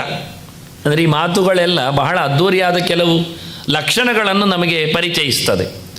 ಸುಮ್ಮನೆ ಕೇಳಿಕೊಳ್ಳುವಂಥದ್ದಲ್ಲ ವಾಸ್ತವವಾಗಿದ್ದರೆ. ಇವರು 3 ಮಂದಿ ಅತ್ಯಂತ ಎತ್ತರದವರು ದೇವತಾ ಸ್ಥಾನಗಳಲ್ಲಿ. ದೇವರನ್ನು ಬಿಟ್ಟರೆ ದೇವರ ಸುತ್ತಿನ ಪರಿಚಾರಕರಾಗಿ ಸೇವಕರಾಗಿ ಬರುವವರು ಮೊದಲಿಗೆ ಹೆಸರು ಪಡೆದವರು ಚತುರ್ಮುಖ ಬ್ರಹ್ಮದೇವ. ಅವನ ನಂತರದಲ್ಲಿ ಸ್ಥಾನಮಾನಗಳು, ದೇವರ ಪ್ರಸಾದಗಳ ವಿನಿಯೋಗ ಎಲ್ಲ ಇದ್ದರೆ ಅದು ಶಿವನಿಗೆ. ಅವನ ನಂತರದಲ್ಲಿ ಬರುವಂಥದ್ದು ಇಂದ್ರನಿಗೆ. ಹಾಗಾಗಿ ಕೆಲವೊಮ್ಮೆ ಶಿವನೇ ಇಂದ್ರನಿಗೆ ತಂದುಕೊಡುವುದು ಪ್ರಸಾದ. ಅವನದನ್ನು ಸರಿಯಾಗಿ ಉಪಯೋಗಿಸಿಕೊಂಡಿಲ್ಲ ಎನ್ನುವುದು ದೊಡ್ಡ ಮಾತು. ಐಶ್ವರ್ಯ ಭ್ರಷ್ಟನಾದ, ಅದು ದೊಡ್ಡ ಚರಿತೆಯಾಗಿ ಬಿಟ್ಟಿತು. ಮತ್ತೆ ಬ್ರಹ್ಮದೇವ ಶಿವನಿಗೆ ಕೊಡುವುದು, ಇದು ವ್ಯವಸ್ಥಿತವಾದ ವ್ಯವಸ್ಥೆ. ಬ್ರಹ್ಮದೇವನಿಗೆ ಭಗವಂತ ಕೊಡುವುದು. ಮಾತುಗಳು ಹೇಳುವಾಗಲೂ ರುದ್ರಂ ಸಮಾಶ್ರಿತಾ ದೇವಾ ರುದ್ರೋ ಬ್ರಹ್ಮಾಣಮಾಶ್ರಿತ ಬ್ರಹ್ಮ ಮಾಮಾಶ್ರಿತೋ ನಿತ್ಯ ಮಾಮ್ ಅಂತ ಕೃಷ್ಣ ಹೇಳೋದು. ನಾಹಂ ಕಂಚಿತ್ ಉಪಾಶ್ರಿತ, ನಾನು ಯಾರನ್ನು ಆಸರೆಯಾಗಿ ಪಡೆದಿಲ್ಲ, ನನ್ನನ್ನು ಬ್ರಹ್ಮದೇವ ಆಧರಿಸಿಕೊಂಡಿದ್ದಾನೆ, ಆಶ್ರಯಿಸಿದ್ದಾನೆ. ಬ್ರಹ್ಮನನ್ನು ಶಿವ ನೋಡಿ ಆಶ್ರಯ ಪಡೆದಿದ್ದಾನೆ, ಸೇವೆ ಮಾಡ್ತಾನೆ. ಶಿವನನ್ನು ದೇವತೆಗಳ ಪ್ರಧಾನನಾದವ ಇಂದ್ರ, ಇಂದ್ರಾದಿಗಳು ಅಂತ ಅರ್ಥ. ಇಂದ್ರಾದಿಗಳೆಲ್ಲ ಶಿವನ ಅಂಡರ್ ಬರ್ತಾರೆ ಅಂತ ಹೀಗೆ ಕ್ರಮಬದ್ಧವಾದ ಮಾತುಗಳು ಹೇಳ್ತಾ ಬರ್ತವೆ. ಇದೆಲ್ಲ ಇಲ್ಲಿ ಯಾವುದು ರಾಜಿ ಪಂಚಾಯತಿಗೆ ಎಲ್ಲ ಇಲ್ಲ. ಇದು ನೇರ ನುಡಿಗಳು, ಕೃಷ್ಣನ ಮಾತು. ಇದು 2-3 ಕಡೆಯಲ್ಲಿ ಬೇರೆ ಬೇರೆ ರೀತಿಯಿಂದ ಬಂದಿದೆ. ಇದಕ್ಕೆ ಬೇರೆ ಅರ್ಥ ಮಾಡಲಿಕ್ಕೆ ಆಗುವುದಿಲ್ಲ. ಇಲ್ಲಿ ಎಲ್ಲ ದೇವತೆಗಳು ಒಂದೇ ಆಗಿ ಬಿಟ್ಟಿದ್ದರೆ ರುದ್ರ ಇತರ ದೇವತೆಗಳು ರುದ್ರನಲ್ಲಿ ಆಶ್ರಯ ಪಡೆದಿದ್ದಾರೆ ಹೇಳುವುದರಲ್ಲಿ ಅರ್ಥ ಕಾಣುವುದಿಲ್ಲ. ರುದ್ರಂ ಸಮಾಶ್ರಿತಾ ದೇವಾಹ ಅಂತ ಹೇಳುವಂಥ ಬಹುವಚನ, ಆಶ್ರಿತ ಅಂತ ಪರಿಪೂರ್ಣವಾಗಿ ಅವರ ನಿಲುವು ಇರುವುದು ಅಧ್ಯಯನಕ್ಕಾಗಲಿ, ಅನುಗ್ರಹಕ್ಕಾಗಲಿ, ಅಂದರೆ ಜ್ಞಾನಕ್ಕಾಗಲಿ, ಆನಂದಕ್ಕಾಗಲಿ, ಸೌಖ್ಯಕ್ಕಾಗಲಿ, ಎಲ್ಲಕ್ಕೂ. ಆದ್ದರಿಂದ ಬ್ರಹ್ಮನೇ ರುದ್ರನು, ರುದ್ರನೇ ಇಂದ್ರನು, ಇಂದ್ರನೇ ಗಣಪತಿಯು ಎಲ್ಲ ಹೇಳಲಿಕ್ಕೆಲ್ಲ ಆಗುವುದಿಲ್ಲ. ಈ ಗೆರೆಗಳಿಗೆಲ್ಲ ಎಂಥದೋ ಒಂದು ಲಾಕ್ಷಣಿಕವಾದ ಅರ್ಥಗಳನ್ನು ಮಾಡಿ ಬಿಡಲಿಕ್ಕೂ ಆಗುವುದಿಲ್ಲ. ಇದು ಬ್ರಹ್ಮಾಂಡ. ಇವನು ಅರ್ಜುನ ನೋಡುವಾಗಲೂ ಪ್ರತ್ಯಕ್ಷವಾಗಿ ನೋಡ್ತಾನೆ, ಬ್ರಹ್ಮಾಂಡ ಮೀಶಂ ಕಮಲಾಸನಸ್ತಂ ಅಂತ. ನಾನು ದೇವರನ್ನು ಕಂಡೆ, ದೇವರ ತೆಕ್ಕೆಯಲ್ಲಿ ಬ್ರಹ್ಮನನ್ನು ನೋಡಿದೆ, ಬ್ರಹ್ಮನ ತೊಡೆಯಲ್ಲಿ ಕೂತು ಶಿವನನ್ನು ಕಂಡೆ ಅಂತಾನೆ. ಬ್ರಹ್ಮಾಣಂ ಈಶಂ ಕಮಲಾಸನಸ್ಥಂ, ಕಮಲಾಸನಸ್ಥಂ ಈಶಂ ಕಂಡೆ ಅಂತಾನೆ. ಈಗ ಇದೆಲ್ಲ ತಪ್ಪು ಹೇಳಲಿಕ್ಕೆ ಬರುವುದಿಲ್ಲ ಒಂದೇ ಆಗಿದ್ದರೆ. ಇಂಥದ್ದು ಅನೇಕ 100 ವಾಕ್ಯಗಳಿವೆ. ಎಲ್ಲಿಯೋ 1-2 ವಾಕ್ಯಗಳಿಗೋಸ್ಕರ ಎಲ್ಲ ಒಂದೇ ಹೇಳತಕ್ಕ ಮಾತುಗಳು ಬಂದರೂ ಇದನ್ನೆಲ್ಲ ಹೊಡೆದಾಕಲಿಕ್ಕೆ ಆಗುವುದಿಲ್ಲ. ಮತ್ತು ಇಂಥ ವಾಕ್ಯಗಳಿಗೆಲ್ಲ ಬಹಳ ಸುಂದರವಾದ ಅರ್ಥಗಳಿರ್ತವೆ. ಅವರೆಲ್ಲ ಒಂದೇ, ಶಿವನು ವಿಷ್ಣುವು, ಅವರಲ್ಲಿ ಯಾವುದೇ ರೀತಿಯಾದ ಭೇದ ಇಲ್ಲ. ಹೌದು, ಅವರಲ್ಲಿ ಯಾವುದೇ ರೀತಿಯಾದ ಭೇದ ಇಲ್ಲ. ಯಾವುದರಲ್ಲಿ? ವಿಷಯದಲ್ಲಿ, ಮತಿಯಲ್ಲಿ. ಇಬ್ಬರಲ್ಲಿ ಕಾಂಟ್ರವರ್ಸಗಳೆಲ್ಲ ಇಲ್ಲ. ಇಬ್ಬರು ಒಂದೇ ರೀತಿಯಾಗಿದ್ದಾರೆ ಅನುಗ್ರಹ ಮಾಡುವಲ್ಲಿ ಎಲ್ಲ ಅಂತ. ಹೀಗೆ ಮತ್ಯೈಕ್ಯ, ಸ್ಥಾನೈಕ್ಯ, ಇಂಥ ವಿಷಯಗಳಲ್ಲೆಲ್ಲ ಏಕತ್ರವಾದ. ಇಲ್ಲದಿದ್ದರೆ ಮಗ ಹೇಳುವುದು ಎಲ್ಲಿಗೆ ನಾವು? ಎಂಥ ವ್ಯಕ್ತಿಗಳನ್ನು ಕೇಳಿಕೊಂಡ್ರು ಒಂದೊಮ್ಮೆ ನಾವು. ಗಣಪತಿ ಅಂದಾಗ ಸಾಮಾನ್ಯ ವಿಷಯ ಇದು. ಗಣಪತಿ ಅಂದಾಗ ಶಿವನ ಮಗ ಅಂತ ಹೇಳುವುದು ಎಲ್ಲರೂ ಹೊರತು ಶಿವನೇ ಗಣಪತಿ ಅಂತ ಹೇಳಲಿಕ್ಕೆ ಹೋಗುವುದಿಲ್ಲ. ಹೇಳಿದರೆ ಯಾರಿಗೂ ಇಷ್ಟವೂ ಆಗುವುದಿಲ್ಲ. ಅದು ಬೇಡ, ನಾನು ಗಣಪತಿ ಪೂಜೆ ಇಲ್ಲಾದರೆ ಮೊದಲ ಪೂಜೆ ನಿನಗೆ ಗಣಪತಿ ಹೇಳಿದರೆ ಅದು ಎಲ್ಲರೂ ಒಂದೇ ಅಂತಂದ್ರೆ ಆಗುವುದು ಹೇಗೆ ಆಗುವುದು ಮೊದಲ ಪೂಜೆ ಅಂತ? ನಾನು ಗಣಪತಿ ಪೂಜೆ ಮಾಡಿಯೇ ಶಿವ ಪೂಜೆ ಮಾಡೋದು ಅಂತ ಹೇಳಿದವನಿಗೆ ಒಬ್ಬನೇ ಆಯ್ತಲ್ಲ ಪೂಜೆ, ಗಣಪತಿ ಶಿವ ಆದರೆ ಮುಗಿದೋಯ್ತಲ್ಲ. ಆದ್ದರಿಂದ ಇದೆಲ್ಲ ಬಾಯಲ್ಲಿ ಹೇಳಲಿಕ್ಕೆ ಸುಲಭ ಕಾಣ್ತದೆ, ಆದರೆ ಅದು ಅಧಿಕೃತವಾಗಿ ವ್ಯವಸ್ಥೆ ಆಗುವುದಿಲ್ಲ. ಇಂಥದ್ದೇ ಬ್ರಹ್ಮನ ಮಗ ಆಗಿರುವಾಗ ನಾಭಿಕಮಲದಲ್ಲಿ ಬಂದಾಗ ಕೊನೆಗೆ ಬಂದವನು ಯಾರು, ಇದ್ದವನು ಯಾರು ಅಂತ ಅದು 100 ವರ್ಷಗಳ ಕಾಲ ಇತಿಹಾಸಗಳಿವು. ಅದನ್ನು ಇಲ್ಲಿ ಅಜ ಈಶ ಪುರುಹೂತ ಮುಖೈಗಿ ಅಂತ ಹೇಳುವಲ್ಲಿ ಇಷ್ಟು ತಾತ್ಪರ್ಯಗಳುಂಟು. ಅವರವರ ಸ್ಥಾನಮಾನದಲ್ಲಿ ಅವರವರು ಪೂಜೆ ಮಾಡುವ ಕ್ರಮ. ಮತ್ತು ನನಗೆ ಇನ್ನೊಂದು ಅರ್ಥ ಇದೆ ಇಲ್ಲಿ ವಿಶೇಷವಾಗಿ. ಅಜ ಅಂದರೆ ಅಕಾರಾದಿಗಳಿಂದ ಶುರು ಮಾಡುವ ಭಗವಂತನ ರೂಪ ವಿಶೇಷದಲ್ಲಿ ಅಜ ಅಂತ ಇರುತ್ತೆ. ಹಾಗೆ ಈಕಾರದಲ್ಲಿ ಈಶ ಇದ್ದಾನೆ. ಆದರೆ ಅಜ ಆನಂದ ಇಂದ್ರ ಈಶ ಅಂತ ಇಂಥ ಭಗವಂತನ ವಿಶೇಷವಾದ ಶಾಸ್ತ್ರಹೂತ ಪುರುಹೂತ ಅಂದರೆ ದೊಡ್ಡ ದೊಡ್ಡ ಗ್ರಂಥಗಳಲ್ಲಿ ಹೇಳಲ್ಪಟ್ಟ ಭಗವಂತನ ರೂಪ ವಿಶೇಷಗಳಿಂದ ಭಗವಂತನ ರೂಪಗಳು ಸುತ್ತುವರಿದಿರ್ತವೆ ಅಂತ. ಆಗ ಅದರಲ್ಲಿ ಭಗವಂತ ತನ್ನನ್ನು ತಾನು ಧ್ಯಾನ ಮಾಡಿದಾಗೆ, ಪೂಜೆ ಮಾಡಿದಾಗೆ, ಸುತ್ತುವರಿದಾಗೆ, ಕೈ ಮುಗಿದಾಗೆ ಎಲ್ಲ ನಾಟಕ ಮಾಡ್ತಾನೆ. ಹೀಗೆ ಇಂಥ ಅನೇಕ ಅರ್ಥಗಳು ಇಲ್ಲಿವೆ. ಕೇವಲ ಭಗವಂತ ಮಾತ್ರ ಅಲ್ಲ, ದಾಸರು ಮಾತ್ರ ಅಲ್ಲ, ಇನ್ನಿತರ ರೂಪ ವಿಶೇಷಗಳ ಚಿಂತನೆಗಳು ಬರುವ ಹಾಗೆ ಸ್ತುವದ್ಭಿಹಿ ಆವೀತಂ, ಎರಡನೇ ಅರ್ಥದಲ್ಲಿ ಸ್ತುವದ್ಭಿಹಿ, ಮೊದಲ ಅರ್ಥದಲ್ಲಿ ಆವೀತಂ ಅಂತ. ಪುರುಹುತಮಗಿ ಆವೀತಂ. ಆನಂತರ ಜೀವರಾಶಿಗಳಾಗಿದ್ದರೆ ಬ್ರಹ್ಮೇಶಂ ಪುರುಹುತರು, ಅವರಿಂದ ಸ್ತುವದ್ಭಿಹಿ ಆತ್ಮಪದವೀಂ ಪ್ರತಿಪಾದಯಂತಂ, ತನ್ನ ಬಗ್ಗೆ ಜನರಿಗೆ ಹೇಳಿಕೊಡುವಂತೆ ಇವರಿಬ್ಬರನ್ನು ಚಿಂತನೆ ಮಾಡಲಿಕ್ಕೆ ಉಂಟು. ಪರಶುರಾಮನ ಎರಡು ಆಯುಧಗಳ ವಿಶೇಷತೆ ಅಂತ ಅನುಸಂಧಾನಕ್ಕೆ ಮೊದಲವನ ಅನುಸಂಧಾನ ಮಾಡುತ್ತಾ, ಮತ್ತು ನನ್ನದು ಯಾವಾಗಲೂ ವಿಶೇಷತೆಯನ್ನು ಕೇಳಿದರೆ ಪೂಜೆಯಲ್ಲಿ 12 ಭಗವಂತನ ಹೆಸರುಗಳನ್ನು ಚಿಂತನೆಗೆ ತರುವಂಥದ್ದು. ಆದ್ಯ ರಾಮ, ಮೊದಲನೇ ಹೆಸರು ರಾಮ ಅಂತಲೇ. ಹಾಗೆ ರಾಮ ರಾಮ ಅಂತಲೇ ಅಮ್ಮ ಕರೆದತ್ತು. ನಾಮಕರಣದ ಹೆಸರೇ ಹಾಗೆ ರಾಮ ಅಂತ. ಮತ್ತೆ ಜನ ಐಡೆಂಟಿಫಿಕೇಷನಿಗೋಸ್ಕರ ಪರಶುರಾಮ ಅಂತ ಹೇಳಿದ್ದು, ಕೊಡಲಿ ರಾಮ ಅಂತ ಇರಲಿ ಅಂತ ಒಂದು ಹೆಸರಲ್ಲಿ ಕೊಡಲಿ ಕೊಟ್ಟದ್ದವರು. ಮತ್ತು ಅವನಿಗೆ ಅರ್ಥ ಆಗಲಿಕ್ಕೆ ಕೋದಂಡ ರಾಮ ಅಂತ ಇಟ್ಟದವನಿಗೆ, ಒಂದು ದಂಡ ಇರಲಿ ಅಂತ. ಇಲ್ಲಾದರೆ ಇಬ್ಬರನ್ನು ಹೇಗೆ ಹೇಳೋದು? ನಮ್ಮ ಅಪ್ಪನ ಕಾಲದಲ್ಲಿ ಇಬ್ಬರು ಇದ್ದರಂತೆ ಒಂದೇ ಹೆಸರಿನವರು, ಅದಕ್ಕೋಸ್ಕರ ನಮ್ಮ ಅಪ್ಪನಿಗೆ ಕಾಪು ಹಯಗ್ರೀವಾಚಾರ್ಯ ಅಂತ ಮಾಡಿಬಿಟ್ಟು, ಮತ್ತು ಇನ್ನೊಬ್ಬರನ್ನು ಸಗ್ರಿ ಹಯಗ್ರೀವಾಚಾರ್ಯರು ಅಂತ ಹೇಳಿಕೊಂಡು, ಹೀಗೆ ಹೆಸರು ಮಾಡಲಿಕ್ಕೋಸ್ಕರ ಆಗ ಊರನ್ನು ಪ್ರತ್ಯೇಕಿಸಿಕೊಂಡು ಅದನ್ನು ಪರಶುರಾಮ ಕೋದಂಡರಾಮ. ಕೊನೆಗೆ ಕೋದಂಡರಾಮ ಅದು ಪ್ರಸಿದ್ಧನಾಗಿ ಕಾಲಿರಾಮನಾಗಿ ಬಿಟ್ಟ, ಇವನು ಪರಶುರಾಮ ಅಂತ ಬೆಲ್ಲದು ಹೇಳಿಕೊಳ್ಳಲಿಕ್ಕೆ ಗಟ್ಟಿ ಕೂತ. ಆದ್ದರಿಂದ ಮೊದಲ ಈ ಹೆಸರಲ್ಲಿ ಇವನಿಗೆ ರಾಮ ಅಂತೆ. ಇನ್ನೂ ಕೋದಂಡರಾಮ ಬರಲಿಲ್ಲ, ಇನ್ನೂ ಬಲರಾಮ ಬರಲಿಲ್ಲ. ಆಗ ರಾಮ ಅಂದರೆ ಇವನೇ. 19ರ ತ್ರೇತಾಯುಗದಿಂದ 24ರವರೆಗೆ ನಾವು ರಾಮ ಬಂದದ್ದು ಯಾವಾಗ ನೋಡಿದ್ದೇವೆ, ಚತುರ್ವಿಂಶೆಯಿಂದ ಬರೆದಿದ್ದ ಮಾತು ಕೊಟ್ಟಿದ್ದೆ. ಅಲ್ಲಿಯವರೆಗೆ ರಾಮ ಅಂದರೆ ಇವನೇ. ಈಗ ನಮಗೆ ಇಬ್ಬರು ಬಂದ ನಂತರ ಯಾರಾದದ್ದು ಅಂತ ಕೇಳಿದ್ದು. ದೇವರಲ್ಲೇ ಇಬ್ಬರಾದ, ಬಲರಾಮ ದೇವರಲ್ಲ, ಅದರಿಂದ ಹೆಚ್ಚಿನವರಿಗೆ ಅದರ ಬಗ್ಗೆ ಹೆಚ್ಚು ಕಡಿಮೆ ಇಲ್ಲ ವಿಷಯ. ಹೀಗಾಗಿ ಆದ್ಯ ರಾಮ ಮತ್ತು ಅಪಯನ ಹೆಸರಿನೊಂದಿಗೆ ಜಮದಗ್ನಿಯ ಮಗನಾಗಿ, ಜಮದಗ್ನಿಗೆ ರೇಣುಕೆ ಹೆಂಡತಿ, ಅದು ರೇಣು ರಾಜನ ಮಗಳೇ ಅವಳು ಸಹ. ಮತ್ತು ಕ್ಷತ್ರಿಯಾಣಾಂ ಕುಲಾಂತಕ ಅವತಾರ ಕಾರ್ಯದ ನಾಮವನ್ನು ಕೊಟ್ಟರು. ಇಡೀ ಕ್ಷತ್ರಿಯ ವಂಶದ ನಾಶ ಮಾಡಿದವನಿವನು ಅಂತ. ಹೇಗೆ ಕೇಳಿದರೆ ಪರಶ್ವದಧರಃ, ವಿಶೇಷವಾಗಿ ಪರಶುವನ್ನು ಹೊತ್ತಿದ್ದಾನೆ. ಧಾತ, ಎಲ್ಲರ ಧಾರಣೆ ಮಾಡಿದವ, ರಕ್ಷಣೆ ಮಾಡಿದ, ದುದಾನ್ ಧಾರಣ ಪೋಷಣೆಯೋ ಅಂತ ಬ್ರಹ್ಮವರ್ಗವನ್ನು ನೋಡಿಕೊಂಡವ. ಮತ್ತೊಂದು ವಿಷಯ ಮಾತ್ರ ಅಂತ, ಈ ಅವತಾರದಲ್ಲಿ ನಡೆದ ಒಂದು ವಿಚಿತ್ರ ಘಟನೆ ಅಂದರೆ ಹೇಳಬಾರದ ಸಂಗತಿ ಅದು. ಅದರ ಅವತಾರದಲ್ಲಿ ಆಗಿದೆ. ಯಾಕೆಂದರೆ ಅದು ದೇವರಿಗೆ ಸಿದ್ಧ ಅಂತ ಅನಿಸಿಕೊಳ್ಳಿಕ್ಕೋಸ್ಕರ ತಾಯಿಯ ತಲೆಯನ್ನು ಕಡ್ದದ್ದು. ಅದಕ್ಕೋಸ್ಕರ ಆ ಚಿತ್ರ ಆಗಿದ್ದೇನೆ. ಈ ಚಿತ್ರ ತರಲಿಕ್ಕೆ ಕಷ್ಟಪಟ್ಟಿದ್ದೆ ನಾನು. ಯಾಕೆಂದರೆ ಅದನ್ನು ಕೊಡಲಿಕ್ಕೂ ಕೇಳುವುದಿಲ್ಲ ಚಿತ್ರಕಾರರು. ಅದರಲ್ಲಿ ರಕ್ತಪಾತ ಎಲ್ಲ ಇರ್ತದೆ, ಏನೋ ಕ್ರೌರ್ಯದ ಲಕ್ಷಣ ಕಾಣ್ತದೆ, ಅದು ಋಷಿಯ ಕೈಯಲ್ಲಿ ಆಗುವುದು ಅಸಂಭವ ಅಂತ. ಅದು ಹೆಣ್ಣಿನ ಕೊಲೆ ಅಂದರೆ ಅದು ಅತ್ಯಂತ ನಿಗ್ರಹ ವ್ಯವಸ್ಥೆ ಅಂತ. ಇದನ್ನು ರಾಮನೇ ಕೇಳಿದ್ದ. ತಾಟಕೆಗೆ ಹೊಡಿ ಅಂದಾಗ ವಿಶ್ವಾಮಿತ್ರ, ಅದು ಹೇಗೆ ಆಗ್ತದೆ ಅಂದಿದ್ದವ.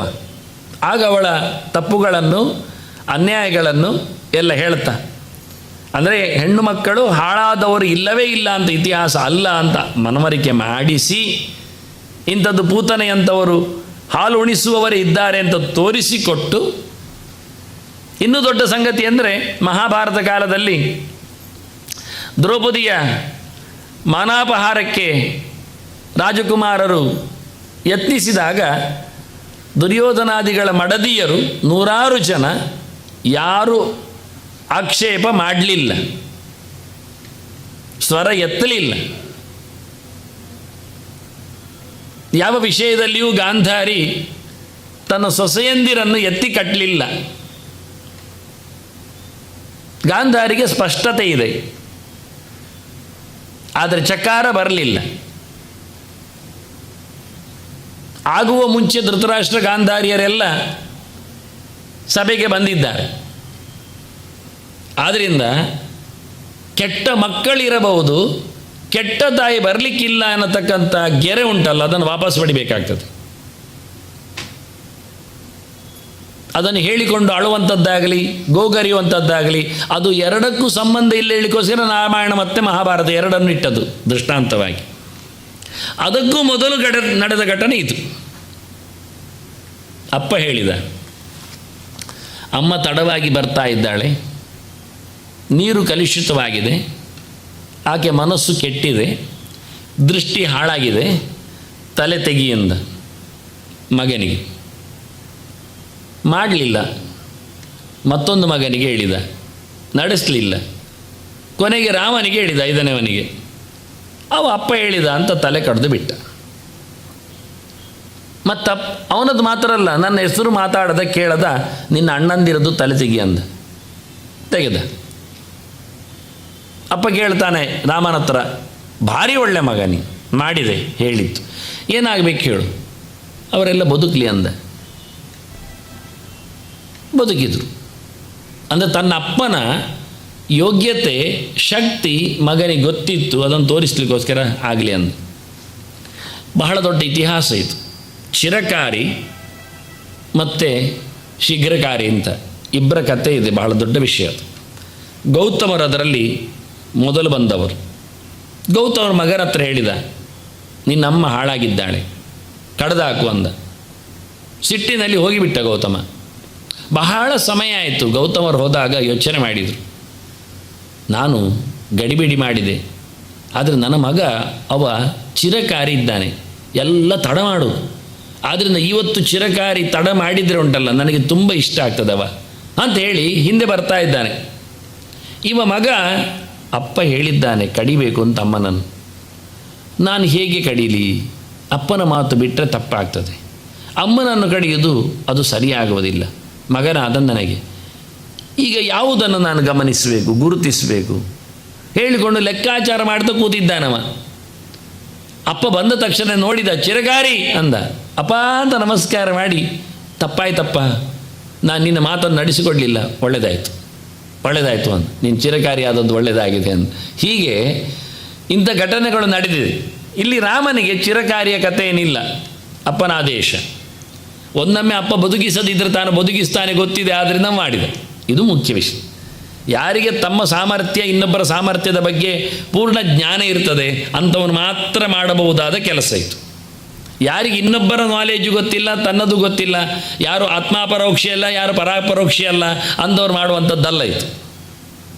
ಆದ್ದರಿಂದ ಘಟನೆಗಳನ್ನು ಕೆಲವು ನೋಡಲಿಕ್ಕೆ ಮಾತ್ರ, ಕೇಳಲಿಕ್ಕೆ ಮಾತ್ರ, ನಡೆಸಿಕೊಡ್ಲಿಕ್ಕಿಲ್ಲ ಎನ್ನುವುದು ಬೇರೆಯೇ ವಿಷಯ.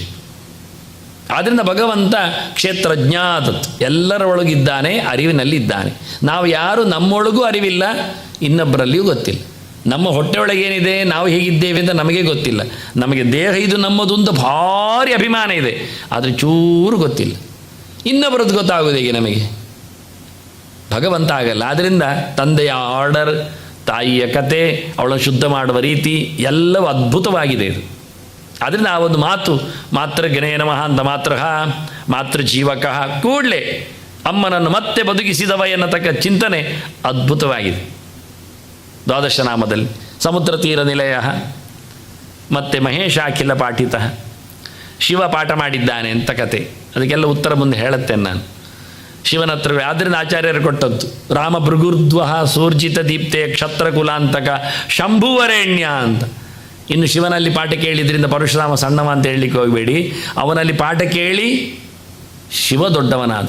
ಈಗ ಸಾಂದೀಪಿನಿಯಲ್ಲಿ ಕೃಷ್ಣ ಹೋಗಿ ಕಲಿತ, ಕಾಶ್ಯಂ ಸಾಂದೀಪನಿನ್ನಾಮ, ಸಾಂದೀಪಿನನ್ನಾಮ ಅಂತ ಕಾಶಿಯಲ್ಲಿ ಹೋಗಿ ಕೃಷ್ಣನು ಕಲಿತಿದ್ದಾನೆ ಸಾಂದೀಪಿನಿಯಲ್ಲಿ.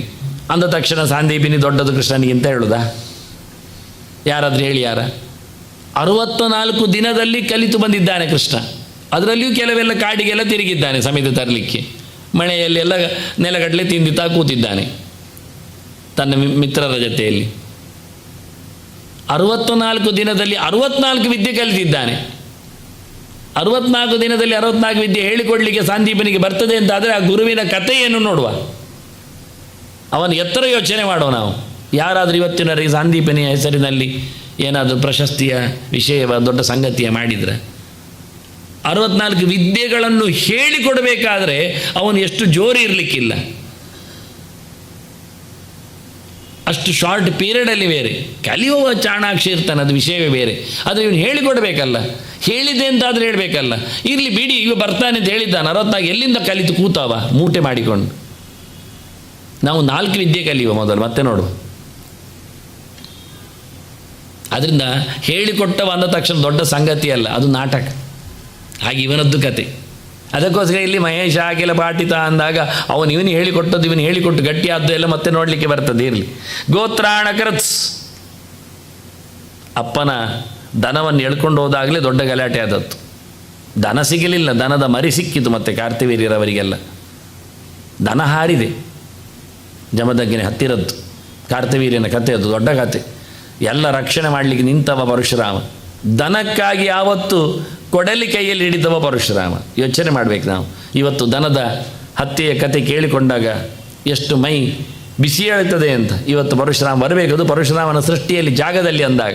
ಗೋತ್ರಾಣಕರ ಗೋ ಪ್ರದಾತ, ಮತ್ತು ದನ ಕೊಟ್ಟವ ಅಲ್ಲ, ನೆಲ ಕೊಟ್ಟವ. ಗೋ ಅಂದರೆ ನೆಲಕ್ಕೆ ಹೆಸರುಂಟು. ಆದ್ದರಿಂದ ಇಡೀ ಭೂಮಿಯನ್ನೇ ದಾನ ಮಾಡಿದ್ದಾನೆ. ಅರಸರನ್ನೆಲ್ಲ ಮುಗಿಸಿದ, ಎಲ್ಲ ರಾಜ್ಯಗಳನ್ನು ತನ್ನದಾಗಿಸಿಕೊಂಡ, ತನ್ನ ಮೂಲಪುರುಷನಿಗೆ ಕಶ್ಯಪನಿಗೆ ದಾನ ಮಾಡಿದ.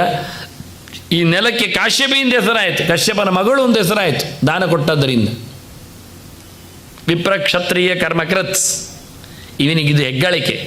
ಒಬ್ಬ ಬ್ರಾಹ್ಮಣನಾಗಿ ಲೋಕ ರಕ್ಷಣೆಗೋಸ್ಕರ ಕ್ಷಾತ್ರ ತೇಜಸ್ಸಿನಲ್ಲಿ ಬದುಕಬೇಕಾಯಿತು, ಹೋರಾಡಬೇಕಾಯಿತು, ಆಯುಧ ಹಿಡಿಯಬೇಕಾಯಿತು. ಯಾಕೆ? ವಿಪ್ರಾರ್ಥಂ. ಇಲ್ಲಿ ಹದಿನೊಂದು ಅರ್ಥ. ವಿಪ್ರ ಕ್ಷತ್ರಿಯ ಕರ್ಮದ ವಿಪ್ರ ಕೆಲಸ ಮಾಡಿದ್ದ ಅಂತ ಅರ್ಥ ಅಲ್ಲ. ಬ್ರಾಹ್ಮಣನಾಗಿ ಕ್ಷತ್ರಿಯನಾದ ಅಲ್ಲ, ಬ್ರಾಹ್ಮಣರಿಗಾಗಿ ಕ್ಷತ್ರಿಯನಾದ ಅಂತ. ದೇವರು ಯಾನೇ ಆದರೆ ನಮಗೆ. ಆದ್ದರಿಂದ ಯಾರು ಜಗತ್ತಿಗೆ ಜ್ಞಾನದ ಬೀಜವನ್ನು ಬಿತ್ತುತ್ತಾರೋ ಅವರು ವಿಪ್ರರು. ಯಾರು ವೇದವನ್ನು ಪೂರ್ಣ ಮಾಡ್ತಾರೋ ಅವರು ವಿಪ್ರರು. ವೇದ ಪೂರ್ಣಾತ್ ವಿಪ್ರಹ ಅಂತ, ವೇದ ಪ್ರವಚನಾತ್ ವಿಪ್ರಹ ಅಂತ ಲೆಕ್ಕ. ನಿಜವಾಗಿ ಎಲ್ಲಿ ವೇದ ಹೇಳ್ತಾರೆ ಅವರು? ವೇದವನ್ನು ಉರುಳೊಡೆದಿರ್ತಾರೆ, ಶಬ್ದ ಮಾತ್ರ ಹೇಳ್ತಾರೆ. ಆದ್ದರಿಂದ ವೇದದ ಅರ್ಥವನ್ನು ಯಾರು ತಿಳಿಸ್ತಾರೆ ಅವನು ವಿಪ್ರನಾಗೋದು ನಿಜವಾಗಿ. ಬ್ರಾಹ್ಮಣ ಅಂದರೂ ಅದುವೇ ಅರ್ಥ. ಬ್ರಹ್ಮ ಅಂದರೆ ವೇದ ಅಲ್ವಾ? ವೇದವನ್ನು ಅಣಗತ ಒಂದು ತಿಳಿಸುವವನು ಅಂತ. ಆಣಯತೀಶ, ಇನ್ನೊಬ್ಬರಿಗೆ ತಿಳಿಸ್ತಾನೆ ಅಂತ. ಅದಲ್ಲಾದರೆ ಆಗುವುದೇ ಹೀಗೆ. ಅದರ ಅಂತಹ ಜ್ಞಾನಿಗಳ ಬದುಕಿಗಾಗಿ ತಾನು ಕ್ಷತ್ರಿಯನಾಗಿ ಮೆರೆದ ಅಂತ. ದ್ವಾದಶೈತಾನಿ ನಾಮಾನಿ ತ್ರಿಸಂಧ್ಯಂ ಯಪ್ಪಟೇನ್ನರಃ ನ ಅಪಮೃತ್ಯು ನ ದಾರಿದ್ರ್ಯಂ ನ ಚ ವಂಶಕ್ಷಯ. ಅಂಥವರಿಗೆ ಯಾವುದೇ ರೀತಿಯಾದಂತಹ ಹಾನಿಗಳು ಇಲ್ಲ ಅಂತ ಬಹಳ ಚಂದವಾಗಿ 12 ನಾಮಗಳ ಪೂಜೆಗಳಿಗೋಸ್ಕರ, ಪತ್ರ ಪೂಜೆಗೆ, ಪುಷ್ಪ ಪೂಜೆಗೆ ಎಲ್ಲಕ್ಕೂ ಅದು ಆಗ್ತದೆ ಅಂತ ಹೇಳಿಕೊಂಡು ನಾನು ದ್ವಾದಶ ನಾಮವನ್ನು ಕೊಡೋದು. ಅದೇ ನಾಮದಿಂದ ಪತ್ರ ಪೂಜಾಂಕರಿಷ್ಯೆ, ಪುಷ್ಪ ಪೂಜಾಂಕರಿಷ್ಯೆ ಎಲ್ಲ ಮಾಡಲಿಕ್ಕೆ ಬರ್ತದೆ. ಉಪಚಾರಗಳನ್ನು ಕೊಡಲಿಕ್ಕೆ ಬರ್ತದೆ. ವಸ್ತ್ರದಿಂದ ಹಿಡಿದು ಎಲ್ಲ ಉಪಚಾರಗಳನ್ನು ಕೊಡುವಲ್ಲಿ ಅದು ಸಮರ್ಥವಾಗ್ತದೆ. ಈಗ ಅಂಗಪೂಜೆ, ಇದು ನನ್ನದು ಸ್ಪೆಷಲ್. ಯಾವಾಗಲೂ ಇದೆಲ್ಲ ನಂದು ಕ್ರಿಯೇಟೆಡ್ ಎಲ್ಲ ಅಲ್ಲ, ಇದೆಲ್ಲ ಪುರಾಣಗಳಲ್ಲಿರುವಂಥದ್ದನ್ನೇ ತಂದು ಕೊಡುವ ರೀತಿ. ನಾನು ಜಾಮದಗ್ನಿಯಾಯ ನಮಃ ಪಾದವು ಪೂಜ್ಯಾಮಿ. ನಾನು ಓದಿ ಹೇಳೋದು ಯಾಕೆಂದರೆ ನಾಳೆ ಅದನ್ನು ಓದಿಕೊಂಡವರು ಮಾಡ್ತಾರೆ. ಕೆಲವರಿಗೆ ಅಕ್ಷರ ಓದಲಿಕ್ಕೆ ಬರುತ್ತೆ, ಅದರಿಂದ ಅಡಿವತ್ತೆ ಅಂತ ಹೇಳೋದು ಅಂತ ಹೇಳಿ ತಪ್ಪು ಹೇಳ್ತಾರೆ. ಅದಕ್ಕೋಸ್ಕರ ಕೆಲವೊಮ್ಮೆ ಹೇಳೋದು. ಸರ್ವಧಾರಿಣೇ ನಮಃ ಉದರಂ ಪೂಜ್ಯಾಮಿ, ಮಧುಸೂದನಾಯ ನಮಃ ಕಟಿಂ ಪೂಜ್ಯಾಮಿ, ಶ್ರೀವತ್ಸಧಾರಿಣೇ ನಮಃ ಊರು ಪೂಜ್ಯಾಮಿ. ನೋಡಿ, ಶ್ರೀವತ್ಸಧಾರಿಣೇ ನಮಃ ಎನ್ನುವುದು ಅವನ ಅಸಾಧಾರಣ ನಾಮ. ಅದು ದೇವರಿಗೆ ಮಾತ್ರ ಇರುವಂಥದ್ದು, ಭಗವಂತನಿಗೆ ಮಾತ್ರ ಇರತಕ್ಕಂಥ ಲಕ್ಷಣ ಶ್ರೀವತ್ಸ ಲಕ್ಷಣ. ಅಂದರೆ ಮಹಾಲಕ್ಷ್ಮಿ ಎದೆಯಲ್ಲಿ ಕೂತಂತಹ ಒಂದು ಚಿಹ್ನೆ. ಅದು ಬಲರಾಮನಿಗೆ ಎಲ್ಲ ಇಲ್ಲ, ಆವೇಶ ರೂಪಗಳಿಗೆ ಇಲ್ಲ, ಆವೇಶ ರೂಪಗಳಿಗೆ ಬರುವುದಿಲ್ಲ. ಶುದ್ಧ ರೂಪಕ್ಕೆ ಮಾತ್ರ, ಜೀವರೂಪಕ್ಕೆ ಬರುವುದಿಲ್ಲ. ಆದರೆ ಅದನ್ನು ಇದೆಲ್ಲ ಗಮನಿಕೆ. ವಾಸ್ತವವಾಗಿ ಎಲ್ಲೇ ಒಂದು ಕಡೆಯಲ್ಲಿ ಅದನ್ನು ತೋರಿಸಿ ಹೋಗ್ತಾರೆ. ಕ್ಷತ್ರಾಂತಕಾಯ ನಮಃ ಭುಜೌ ಪೂಜ್ಯಾಮಿ. ಸಂಬಂಧಪಟ್ಟಂತೆ ಹೇಳುವ ಕ್ರಮಗಳು ಕೆಲವೆಲ್ಲದು. ಶಿತಿಕಂಠಾಯ ನಮಃ ಕೂರ್ಚಕಂ ಪೂಜ್ಯಾಮಿ, ರಾಮಾಯ ನಮಃ ಶಂಖಂ ಪೂಜ್ಯಾಮಿ, ರಾಮಾಯ ನಮಃ ಚಕ್ರಂ ಪೂಜ್ಯಾಮಿ, ಬ್ರಹ್ಮಾಂಡಧಾರಿಣೇ ನಮಃ ಶಿರಃ ಪೂಜ್ಯಾಮಿ. ಮತ್ತು ನನ್ನ ಪೂಜೆಯಲ್ಲಿ ಯಾವತ್ತಿರತಕ್ಕ ಇನ್ನೊಂದು ಲಕ್ಷಣ ಅರ್ಘ್ಯ ಕೊಡೋದು. ಎಲ್ಲ ಜಯಂತಿಗಳಲ್ಲಿಯೂ ದೇವರಿಗೆ ಅರ್ಘ್ಯ ಕೊಡುವಲ್ಲಿ ನಾವೇನು ಖರ್ಚು ವೆಚ್ಚಗಳನ್ನು ಮಾಡಬೇಕಾಗಿಲ್ಲ. ಮತ್ತು ಅದು ಬೆಳ್ಳಿಯ ಪಾತ್ರೆಯಲ್ಲೇ ಕೊಡಬೇಕು ಅಂತ ಇರುವುದರಿಂದ ನಾನು ಅದನ್ನು ಹಾಕಿರ್ತೇನೆ. ಇನ್ನು ಅದಕ್ಕೊಂದನ್ನು ಖರ್ಚು ಮಾಡಬೇಕಂತ ಯೋಚನೆ ಮಾಡಬೇಡಿ ದೇವರಿಗೆ ಕೊಡುವಾಗ. ಹಾಗಾಗಿ ಮತ್ತು ನನಗೆ ಇಷ್ಟೆಲ್ಲ ಹೇಳುವಾಗ ಮೈತೋಷ ಕಳೆದ ಬಾರಿ ಹೇಳಿದ್ದ, ಶಂಖಕ್ಕೆ ಅವನೇನಾದರೂ ಕಟ್ಟಿ ಅಂತ. ಆಗ ಉತ್ತರ ಕೊಟ್ಟೆ, ಕಟ್ಟಬೇಕು ಬೇಡವೋ ಅಂತ ನಾನು ಹೇಳಬೇಕು ಅಂತ ಎಲ್ಲ ಹೇಳುವುದಿಲ್ಲ ಅಂತಲೂ ಹೇಳಿದ್ದೆ. ವಾಸ್ತವವಾಗಿ ಇವತ್ತು ನಮ್ಮ ಶಂಖಗಳು ಹೀಗೆ ಇಲ್ಲ. ಪೂಜೆ ಹತ್ತಿರಕ್ಕೆ ಬಂದಾಗ ಗಮನಿಸಿ ಅದರ ಚಿತ್ರ, ನಾನು ಹಾಕಿದ ಶಂಖದ ಚಿತ್ರ. ಅದರಲ್ಲಿ ಕ್ರಮಬದ್ಧವಾಗಿ ಗೆರೆಗಳು ಒಳಗೆ, ಬದಿಗಳು ಎಲ್ಲ ಇವೆ. ಇವತ್ತು ನೀವು ಅದಕ್ಕೆ ಬೆಳ್ಳಿ ಕಟ್ಟಿಸಲಿಕ್ಕೆ ಕೊಟ್ಟರೆ, ಬಂಗಾರ ಚೆಂದ ಮಾಡಲಿಕ್ಕೆ ಚಲೋ ಮಾಡಲಿಕ್ಕೆ ಕೊಟ್ಟರೆ, ಅವರು ಅದನ್ನೆಲ್ಲ ಕತ್ತರಿಸಿ ಅದನ್ನು ಹಿಡಿಸಿ ಅಂಟು ಮಾಡಿಸಿ ಬಿಸಿ ಮಾಡಿ ನಮ್ಮ ಕೈ ಕೊಡ್ತಾರೆ. ಅದು ಒಡಕು ಶಂಖ ಆಗ್ತದೆ, ಆಗ ಭಿನ್ನ ಆಗ್ತದೆ. ಅದರಲ್ಲಿ ನೀರು ಜಾಸ್ತಿ ಹಿಡಿಯುವಂತೆ ಮಾಡ್ತಾರೆ ಅವರು, ಕೆತ್ತಿ ಎಲ್ಲ. ಅದು ನಿಲ್ಲುವುದಿಲ್ಲ, ಆದರೆ ಹಾಕಿದ ಬೆಳ್ಳಿ ಕಟ್ಟ ಎಲ್ಲ ನಿಲ್ಲುವುದಿಲ್ಲ. ತುದಿಗೆ ಮಾತ್ರ ಹಾಕಬಹುದು, ಸಿಕ್ಕಿಸುವ ಹಾಗೆ, ಟೊಪ್ಪಿ ಹಾಕಿದ ಹಾಗೆ, ಕಿರೀಟ ಸಿಕ್ಕಿಸಿದ ಹಾಗೆ ಹಾಕಿದರೆ ತೊಂದರೆ. ಅದು ರಿಮೂವೇಬಲ್ ಇರ್ತದೆ. ಅಭಿಷೇಕ ಆಗುವಾಗ 3-4 ಸರ್ತಿ ಕೆಳಗೆ ಬೀಳ್ತದೆ, ಸಿಕ್ಕಿಸಬೇಕಾಗ್ತದೆ, ಅದು ಸಮಸ್ಯೆ. ಹಾಗಾಗಿ ಅದನ್ನು ಮತ್ತೆ ಅಂಟಿಸ್ತಾರೆ. ಅಂಟಿಸುವುದು ಕೆಲವು ಅಂಟುಗಳಿರ್ತವೆ. ಇವತ್ತು ಭಾರಿ ಜೋರು ಅಂಟುಗಳಿವೆ, ಹಿಂದೆಲ್ಲ ಅರಗು ಇದ್ದದ್ದು. ಅರಗು ಗಟ್ಟಿ ಕೂತ್ಕೊಳ್ಳೋದಿಲ್ಲ, ಆಗ ಬಿಸಿ ಮಾಡಬೇಕಾಗ್ತದೆ. ಬಿಸಿ ಮಾಡುವಾಗ ಶಂಖಕ್ಕೆ ಪೆಟ್ಟು ಬೀಳ್ತದೆ.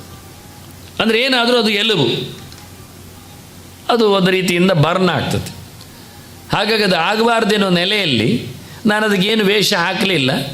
ವೇಷ ಹಾಕದೇ ಇರುವುದರಿಂದ ಏನು ದೊಡ್ಡ ತಪ್ಪಿಲ್ಲ, ವೇಷ ಹಾಕುವುದರಿಂದ ಅದೇನು ದೊಡ್ಡ ತಪ್ಪಾಗುವುದು ಅಲ್ಲ. ಅದನ್ನು ನೋಡಿಕೊಳ್ಳಿ. ಅದರ ವಸ್ತುಗಳು ಹಾಳಾಗದಂತೆ ಮಾಡುವ ವ್ಯವಸ್ಥೆ ಬೇಕು, ಆದರೆ ಅದು ವಿಷಯವೇ ಬೇರೆ ವಾಸ್ತವವಾಗಿ. ಆದರೂ ಅವ ಹೇಳಿದ ಚಿತ್ರವನ್ನು ಕೊಟ್ಟ ಬಳಿಕ ಅದನ್ನು ಗಮನಿಸ್ತಾರೆ ಜನ ಅಂತ. ಸಾಮಾನ್ಯ ಜನರಿಗೆ ಸಿಗುವ ಶಂಖ ಇದು ಅಂತ ನಾನು ಕೊಡುವುದು, ಎಲ್ಲರೂ ಅದನ್ನು ಉಪಯೋಗಕ್ಕೆ ತರಬಹುದು ಅಂತ. ಇನ್ನು ಬಂಗಾರ ಹಾಕುವುದು, ಅದರಲ್ಲಿ ನವರತ್ನಗಳು ಜಾಲರಿ ಹಾಕುವುದು, ಬೆಳ್ಳಿ ಕಟ್ಟಿಸುವುದು ಅಂದಾಗ ಜನರಿಗೆ ಅದು ಕಾಸ್ಟ್ಲಿ ಅನಿಸಿ ಅರ್ಗೆ ಕೊಡುವುದನ್ನೇ ಬಿಟ್ಟು ಹೋಗ್ತಾರೆ. ಮತ್ತು ಅದರ ಬದಲಿಗೆ ಅರ್ಗೆಯನ್ನು ಎಲ್ಲರೂ ಕೊಡಲಿ.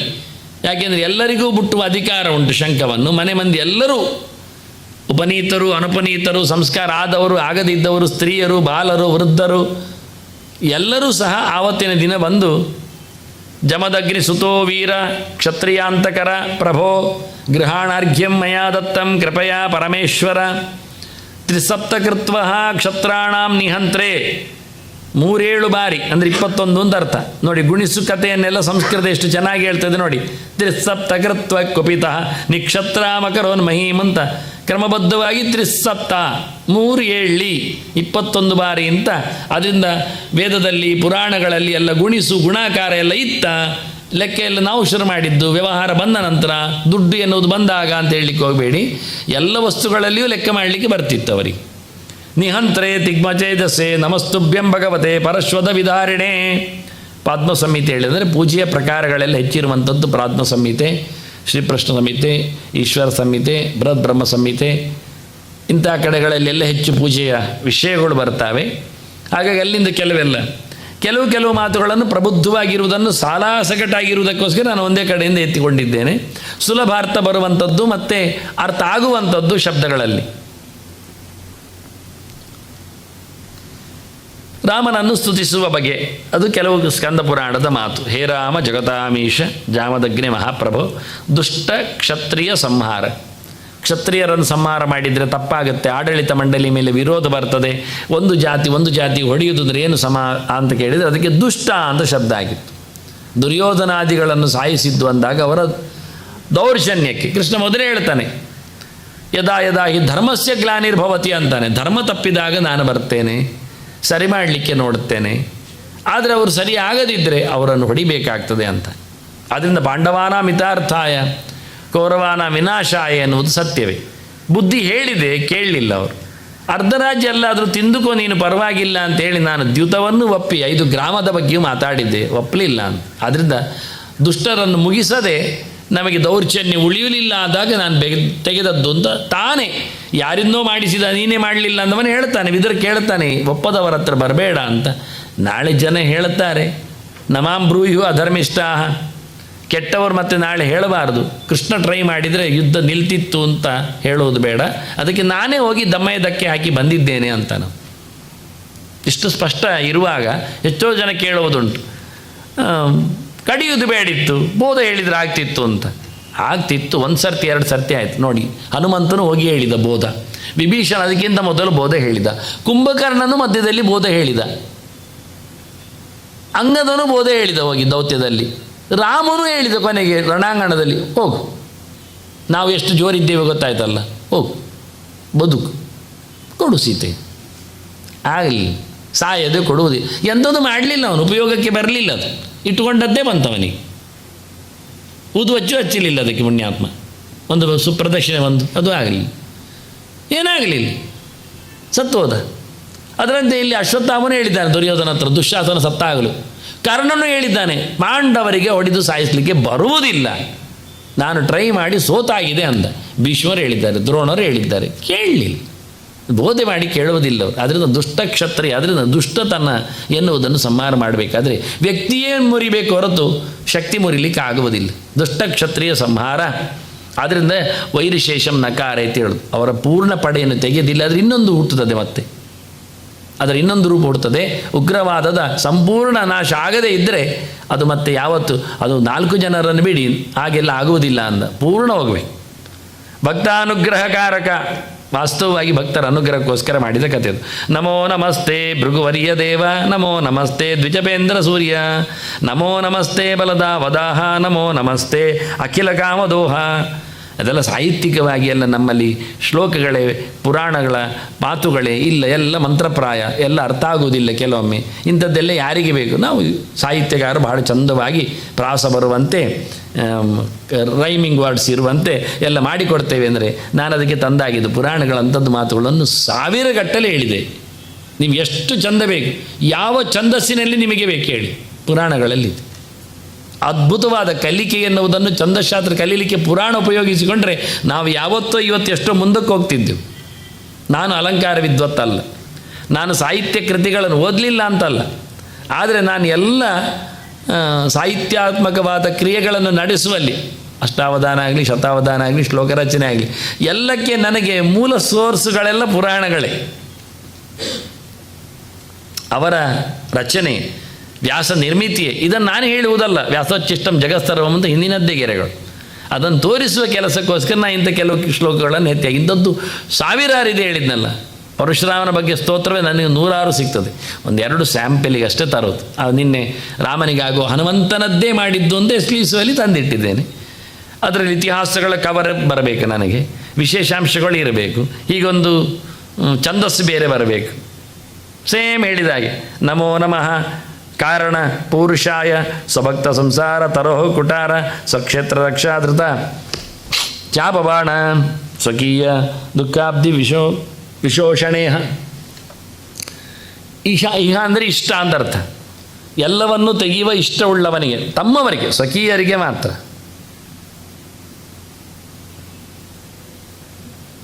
ಅವತಾರದಲ್ಲಿ 2 ಪ್ರಕಾರ ಇದೆ, ಒಂದು ಬಲ ಕಾರ್ಯ, ಒಂದು ಜ್ಞಾನ ಕಾರ್ಯ ಅಂತ.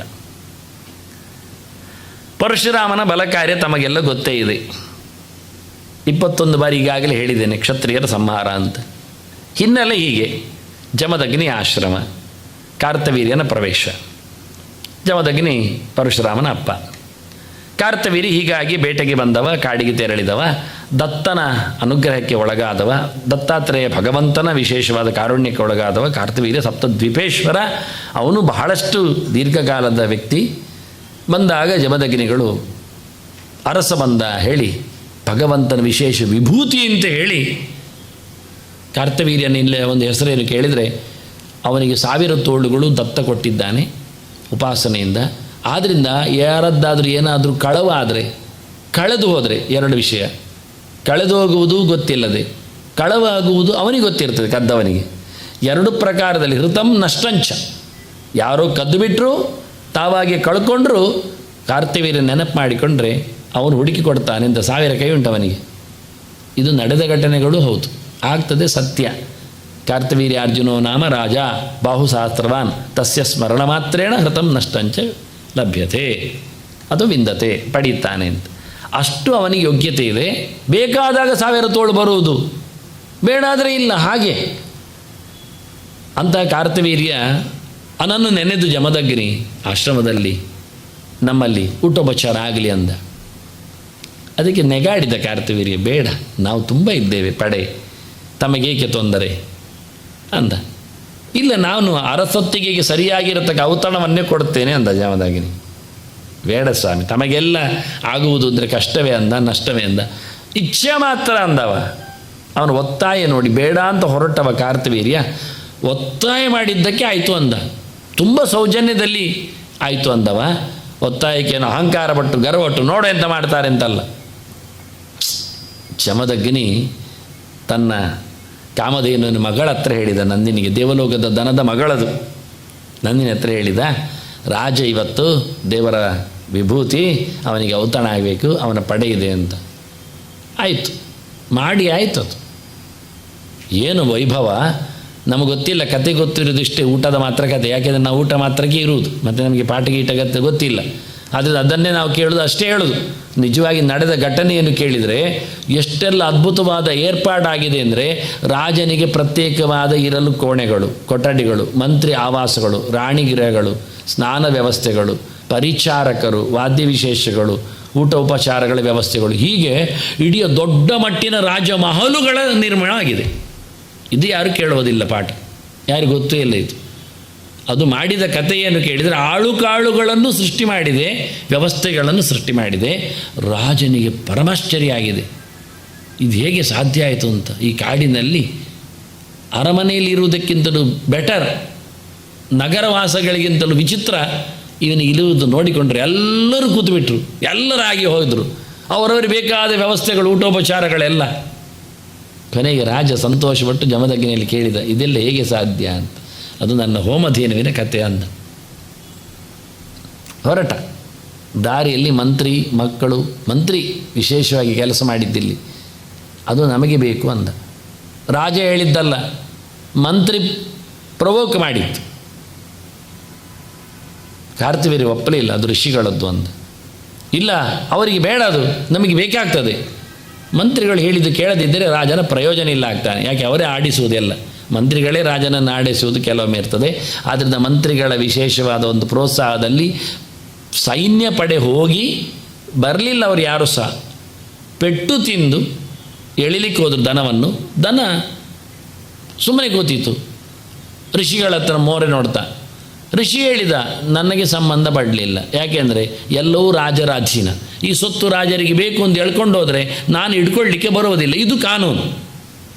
ನಮ್ಮಲ್ಲಿದ್ದ ಯಾವುದೇ ಸೊತ್ತುಗಳು ರಾಜರ ಅಧೀನವೇ, ನಾವು ಅವರು ಹೇಳಿದಾಗಿರುವುದು.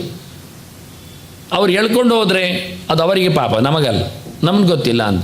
ಸರಿ, ಇಂಥ ಪ್ರೊಟೆಕ್ಟ್ ಮಾಡಿದ್ದು ದನವೇ ತನ್ನ ಕಿವಿಗಳಿಂದ ಮೂಗುಗಳಿಂದ ಸೈನಿಕರನ್ನು ಸೃಷ್ಟಿ ಮಾಡಿ ಅವರ ರಾಜ್ಯದ ಪಡೆಗಳನ್ನೆಲ್ಲ ಸಂಹಾರ ಮಾಡಿತ್ತು. ಒಂದು ಸರ್ತಿ ಹಿಂದಕ್ಕೆ ಹೋದವರು ಆಗುವುದಿಲ್ಲ ಯಾಕೆ ಅಂತೇಳಿ ಚಾಲೆಂಜ್ ಮಾಡಿ ಮತ್ತೆ ಬಂದದ್ದು. ಮತ್ತೆ ಬರುವಾಗ ಎಲ್ಲರೂ ಬಂದಿದ್ದಾರೆ ಹೋರಾಟಕ್ಕೆ, ಖಂಡಾಬಟ್ಟೆ ಜನ ಬಂದಿದ್ದಾರೆ ಹೋರಾಟಕ್ಕೆ. ಆಗ ದನ ಋಷಿ ಹತ್ರ ಕೇಳುತ್ತದೆ, ಋಷಿ ಹೇಳ್ತದೆ ನನಗೆ ಗೊತ್ತಿಲ್ಲ ಅಂತ. ಹಾಗಾಗಿ ನಾನು ನನ್ನ ರಕ್ಷಣೆ ಮಾಡಿಕೊಳ್ತೇನೆ ಅಂತ ದನ ಸ್ವರ್ಗಕ್ಕೆ ಹಾರಿದೆ, ಮೇಲಿನ ಲೋಕಕ್ಕೆ ಹೋಗಿದೆ. ದನದ ಮಗಳು ಕರು ಅದನ್ನು ಹೇಳ್ಕೊಂಡು ಹೋಗಿದ್ದ. ಕತೆ ಆದದ್ದಿಷ್ಟೆ. ಕರುವಿನಿಂದ ಏನು ಕೆಲಸ ಆಗುವುದಿಲ್ಲ, ಆದದ್ದು ಹಾಗೆ. ಕರುವನ್ನು ಕರ್ಕೊಂಡು ಹೋಗಿದ್ದಾರೆ. ಇಷ್ಟಾಗಿಯೂ ವಿಷಯ ತಿಳಿದಾಗ ರಾಮ ಅಲ್ಲಿ ಇರಲಿಲ್ಲ. ಜಮದಗ್ನಿಯನ್ನೇ ಹೊಡೆದು ಬಿಟ್ಟಿದ್ದಾರೆ ಕಾರ್ತಿವೀರ್ಯನ ಮಕ್ಕಳೆಲ್ಲ ಗಲಾಟೆ ಮಾಡಿದಾಗೆಲ್ಲ. ಅದಕ್ಕೋಸ್ಕರ ರಾಮ ರಾಮ ರಾಮ ಅಂತ 21 ಬಾರಿ ಹೊಡ್ಕೊಂಡಿದ್ದಾಳೆ ಅಮ್ಮ ಬೆರಣಿಕೆ. ರಾಮ ರಾಮ ರಾಮ ಅಂತ ಎದೆ ತಟ್ಟಿಕೊಂಡಿದ್ದಾಳೆ. 21 ಬಾರಿ ಹೊಡೆದುಕೊಂಡದ್ದಕ್ಕೆ 21 ಬಾರಿ ಕಳೆದದ.